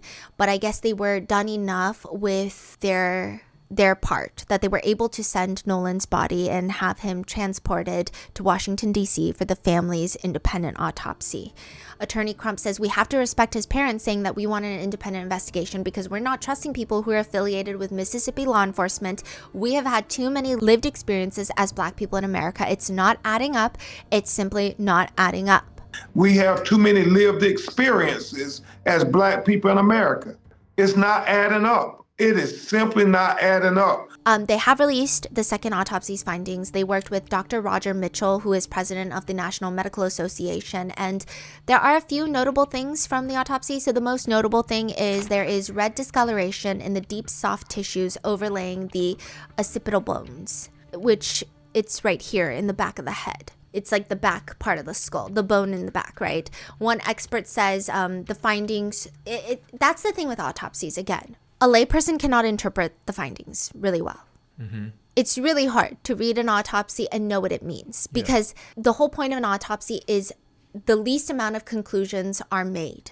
It's just fact-based confirmation of what is found. Yeah. And then all of those combined, maybe they can be a cause of death, a manner of death, but sometimes even that is hard. So the cause of death so far is non-conclusive, undetermined, as well as the manner of death. We don't know about the state case, but for the independent autopsy. But with this, one expert says it's hard. The findings can be interpreted as there could be settling of blood from decomposition or from lividity, so the cooling of blood. They say that his body being transported to Washington, D.C., he would be laying on his back when he's transported. So the blood could be settling there during transport. And after death, you can still have pooling of the blood in the dependent areas if the lividity is not fixed, or even if it is fixed, you can have pooling. So it's difficult to say without seeing the actual reddened area in the deep soft tissues of the back of the head without further photographs or more information. He clarifies, could it be blunt force trauma? Yes. Could it be from transport? Yes. Hard to say at this point. So again, it's just, we don't know. That's the only thing? Yeah, that was the main thing. They also did not receive Nolan's neck structures. This actually caused a huge stir online because I think it's definitely very... What does neck structure mean?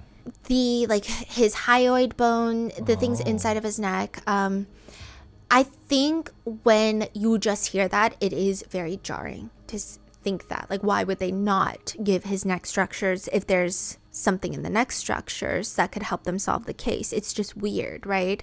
Especially because strangulation, any manual pressure on the neck, the neck structures are very important to figuring that out, and that's a huge thing. It can easily become sensationalized, but Dr. Mitchell says he's not sure why the initial pathologist kept the neck structures, but it's not uncommon to keep those body parts for additional testing if there are concerns of fractures or neck compression. So it is weird, but I guess the only silver lining of it is perhaps the coroner's office in Mississippi is trying to do a thorough due diligence, and they're doing lots of different testing to see if something happened to the neck. But because the independent autopsy could not test the neck structures, Dr. Mitchell says cannot rule out injury to the neck as a contributor or a cause of death.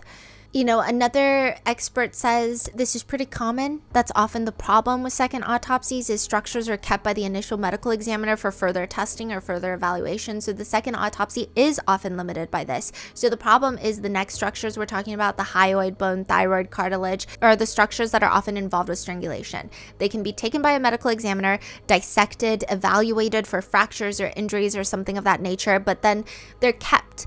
And they're also further evaluated by a forensic anthropologist who will look for microfractures and things like that to see if there's any trauma whatsoever. People have a lot of mixed feelings about even this autopsy. Some people, I think there's a group of people online that have been very vocal that this is just traumatizing Nolan Wells' parents. They were there when Attorney Crump had a whole autopsy presentation where I guess he was breaking down the findings. Some people didn't like that an attorney was breaking down the findings. They had rather wished that it was Dr. Mitchell so that they could give very clear, concise information to the public because, at that point, once the second autopsy results were revealed, a lot of people were running with it, just kind of more so sensationalizing, oh, they're hiding his neck. Something happened in the neck. He has all this trauma to his head, the back of the head, right? And I do think that should be further clarified and further investigated and see what really happened. However, I think to simplify it and say there was trauma to the back of the head is causing a lot more harm to the family because we just don't know how it happened. And then you have other people saying, well, they have to do this because attention is what keeps a case alive. It's what puts pressure on the investigators. And the investigators should know that everyone's got their finger on their necks, like their foot on their necks.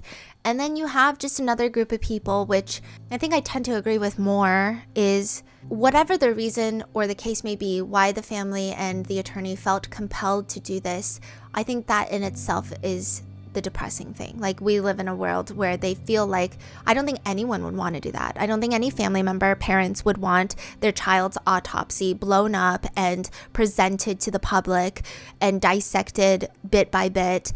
But the fact that they're doing this before the investigators have done it is because they're just that desperate for answers.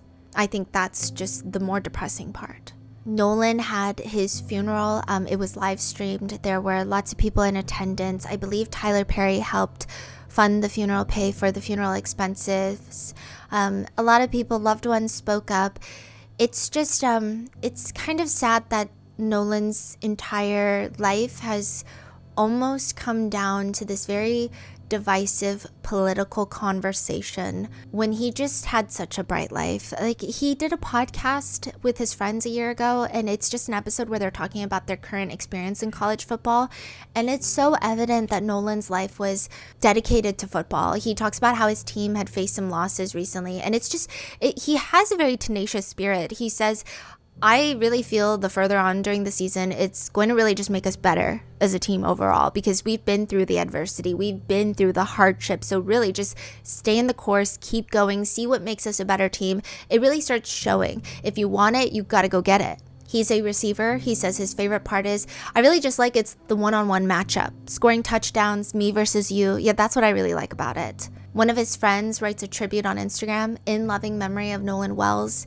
He says that he just keeps looking back on moments that made them their whole friendship, and he says the daily grind, morning rides to school and post-practice trips home, the traditions, our weekly Zaxby's runs and celebrating every victory side by side, the joy, you hanging out at the house, filling the room with your corny jokes and unforgettable contagious laugh. You were too pure for this world. Nolan's high school football coach said he was a joy to coach. His college football coach in an interview says, I can't speak enough about the type of teammate that he was. These players here, man, all the guys are heartbroken that were here last year. In his position meetings, the wide receivers, nobody will sit in his chair. Nolan says about football, and when it gets difficult, he says, and I feel like it's just a learning curve for us, something we got to get through to get where we want to be. Really just show perseverance, hard work, and really who won at the end of the day.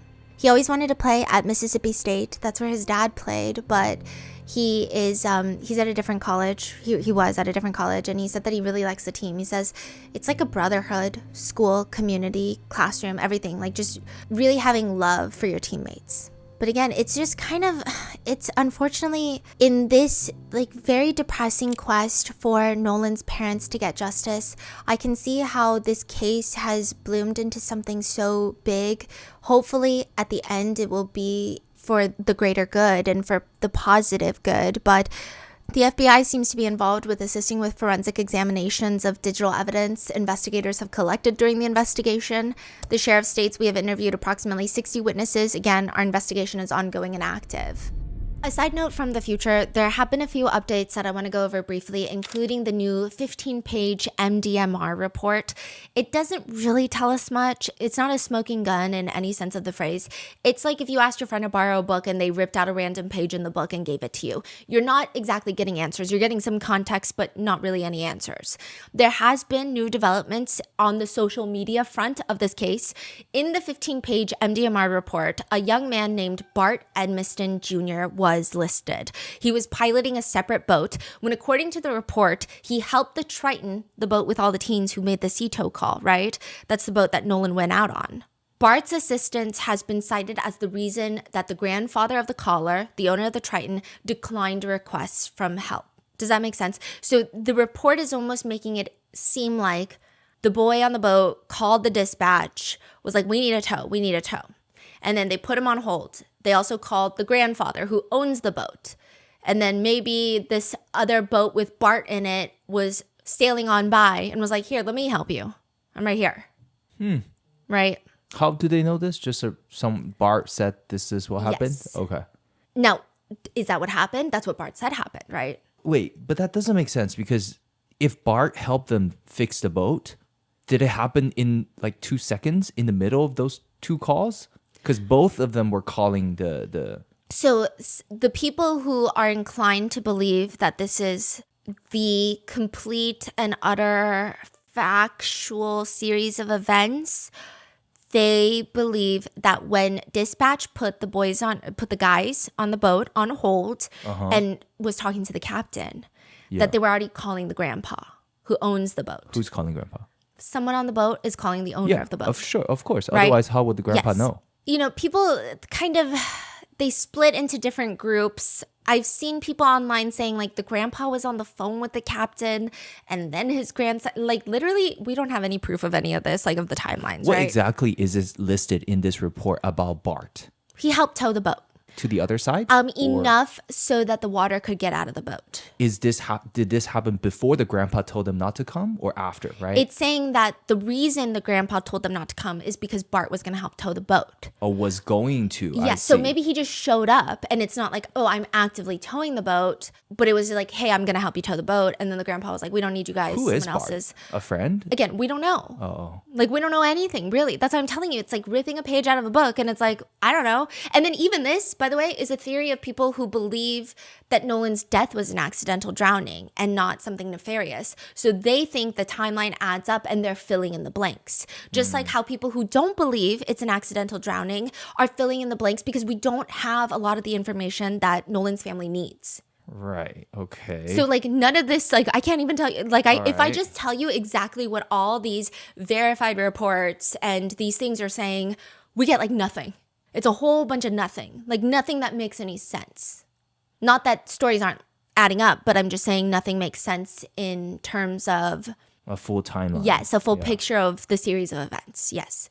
The MDMI report says the timestamps of the Triton's data. So I also feel like, there are so much data now. There's phone calls, there's search histories, there's GPS, there's all of these things. I feel like the event shouldn't be very hard to prove by just listing out every single piece of data, like corroborated through all the people that's there. Like here, it can literally be put out as a few pages. You can list out every single second what's happening, right? Yeah. Then everybody will be accounted for.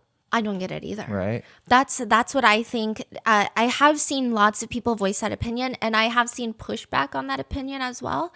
Of people saying, well, if you've never been to Horn Island, you wouldn't know that nobody brings their phone, so there's not really strong documentation. Because I guess the point that I get stuck on is like, okay, how has nobody come out with pictures or videos that are very clear with timestamps of where Nolan is? Like, it doesn't make sense. There's even Bart. You just mentioned this Bart guy, and this Bart guy should have a lot of data too. And then these data on the boat, like there's just, I feel like there's a lot of data. Yeah. Anyways. I think so too. Now, Bart, people took his name and just kind of started running with it. I will say that. It was just like a new name that showed up, and I think the internet got a little overzealous. The report, Bart's age is listed as 21, which then led a lot of netizens to accuse him of being the ones who bought all the teens alcohol. There is no evidence of this. It's only taken from the fact that he is of alcohol buying age. Other netizens have flat out accused Bart of killing Nolan because he was jealous that Nolan was speaking with Katie McCormick, the girl Katie on the island. Now, netizens even cited a high school photo of Bart posing with Katie McCormick to prove that they had a past relationship. This picture was debunked. The high schoolers in the photo in question, it is Bart, yes, but the girl was just straight up not Katie McCormick. Yeah, not only was the picture false and the relationship rumor debunked, Bart has clarified that he has never once met Katie McCormick before Nolan's death, had zero interaction with her whatsoever. After these rumors gained traction, Bart was falsely named as a suspect in Nolan's case. He falsely named in the sense of the authorities have not named him a suspect, but people online have named him a suspect. And some people have gone even as far to say the authorities have named him a suspect, which as of right now, I can't find any evidence of. So it's just, it would be considered factually incorrect, right? Because he and his family have hired a lawyer by the name of Russell Latino to protect their son from defamation and the associated threats as a result of the defamatory statements. Latino has taken to his Facebook, this is the attorney, to debunk all the rumors being spread. And by debunk, again, I think people are even upset with that type of verbiage. It's just like... People are saying, well, how are you debunking it when you don't provide proof? So the attorney has come out, said, when a nearby boat suffered a mechanical malfunction on the afternoon of the 4th, Bart Jr. gave advice and direct aid to the distressed vessel. As part of this, he boarded the distressed vessel, removed its transom plug, got back onto his boat, and towed the distressed vessel for a short distance. These actions allowed water that had accumulated on the distressed vessel to drain. which a lot of boat people have backed up. I don't know anything about boats, so I don't know, right? Because I'm like, what do you mean? It was sinking and now it's not sinking. But apparently they're saying when it goes at like such a speed, water does come out of the boat. I don't know, right? Bart Jr. believes that more than 20 passengers were spread across the two boats to witness these events. Others may have also witnessed from the water or shore. Okay. He also states that Bart assisted the Triton in the towing, and when he was approached by authorities after Nolan's death, he did everything they asked without pushback. That's what the attorney is claiming, saying he gave his phone, told them everything he remembered, all of that. Okay. I will say Bart did kind of come out of nowhere in terms of the netizen discourse, because I'm like, who is Bart? I didn't even know Bart knows these people. I don't know if Bart knows these people. Like, I don't know if they're all friends. I don't know if Bart was one of the original friend of a friend. Like, he's just a guy on a boat so far. And I think the only really big piece that people have seen is that picture of him and a girl that is not Katie McCormick, but was circulating to be Katie. I see. So they're saying that they gave his phone and all of these data to the authorities. Yes, but I don't know, what that means. Right. Yeah. Okay. Let's say they didn't lie, right? Yeah. So that means there are a lot of data out there that we don't have right now. Yeah. And a lot of it we don't have. See, on one hand, it's like you want to push for transparency, especially when you're dealing with a case like this. And there is a lot of, this is Mississippi. This is a young Black child he's 18, but like that's basically a child. Sorry for anyone who's 18, but you want transparency. But at the same time, in Mississippi, any death that is not considered natural or is not considered the result of a non-criminal car accident must go before a grand jury. So if it's not, of old age or a natural cause like a heart attack and, someone's had heart problems for their life, or it's like someone ran into a pole by themselves in the car, anything aside from that has to go before a grand jury. And in most districts, I don't know if it applies for this one and how it applies case by case, but most districts, a lot of the DA and police will not come out and say stuff before the grand jury has convened. And there is going to be one? Yes, there is going to be one for this. We don't know. We know that the autopsy on the state side just concluded, actually, as of filming this, like right now, like a few hours ago, it was reported that it was concluded. We're probably not going to get the results of that anytime soon until the grand jury has convened and has decided on if there will be charges and against who, really. Yeah. If and any, right? Wow. Okay. But Russell Latino, the attorney, has posted on Facebook that, he said that someone actually called him asking him to sue them for defamation. He says, I had someone today call me and ask me to sue them for defaming Bart Edmondson Jr. I love when little dogs think they're big dogs. Just someone called them to say, hey, sue me. Yeah, which, you know what? I also hate attorneys, and I think defamation lawsuits, cease and desist, are the bane of my existence, okay? And I also get I lose my marbles sometimes. He's like, yeah, we served a cease and desist, demand for correction and evidence, preservation notices on social media influencer, comedian, rapper, and OnlyFans model Kimbra Lee today in anticipation of filing a defamation lawsuit against her. I anticipate at least 2 more such notices going out by the end of the week. I just bought a new case of toner for my printer, is what the attorney said. So it seems like, and that was another speculation online, it seems like there's going to be a lot of lawsuits, civil lawsuits, even when and if the criminal case is concluded, if that makes sense. Because it seems like everybody wants everyone to sue everyone. Some people want, Nolan's family to sue everyone for wrongful death. Other people want everyone else to sue everybody else for spreading online rumors or whatever have you. There's just a lot of netizens chiming in on who should sue who. So there's just lots of lawsuits being thrown around, or at least talks of lawsuits being thrown around. Basically, in TLDR terms, if you have been keeping up with this case, if you see some kid named Bart being accused as a suspect with an old high school photo of his relationship with Katie as proof, don't repost it. Just because as of right now, it's been completely debunked. The girl is not Katie. It seems that Bart probably doesn't know Katie, and all Bart has been confirmed to have done so far is help tow the Triton. Yeah, and it seems that his family is pursuing legal action against anyone saying otherwise.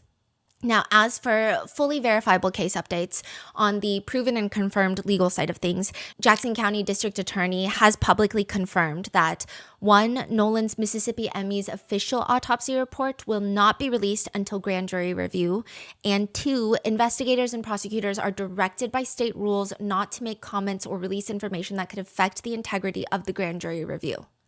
Interesting. But we don't have a date when that will take place. No. So the grand jury review is when juries, these are going to be residents who are registered voters that are picked, right? Mm-hmm. They hear evidence by prosecutors to see if anyone should be indicted on criminal charges.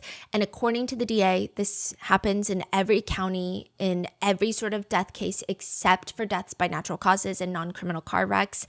Now, we don't have any sort of date. We have no idea when they will convene. Even if they do convene anytime soon, those proceedings are not public. Mm-hmm. It's not like you can show up to court. Yeah. The grand jury is basically bound by NDA for 6 months. They can't even speak publicly about it for 6 months after the final adjournment. So that's not to say that we're not going to know for 6 months. That's just to say that they can't even talk about it for 6 months. Mm-hmm. But Nolan's death investigation, which authorities have yet to report as concluded, is pending grand jury review.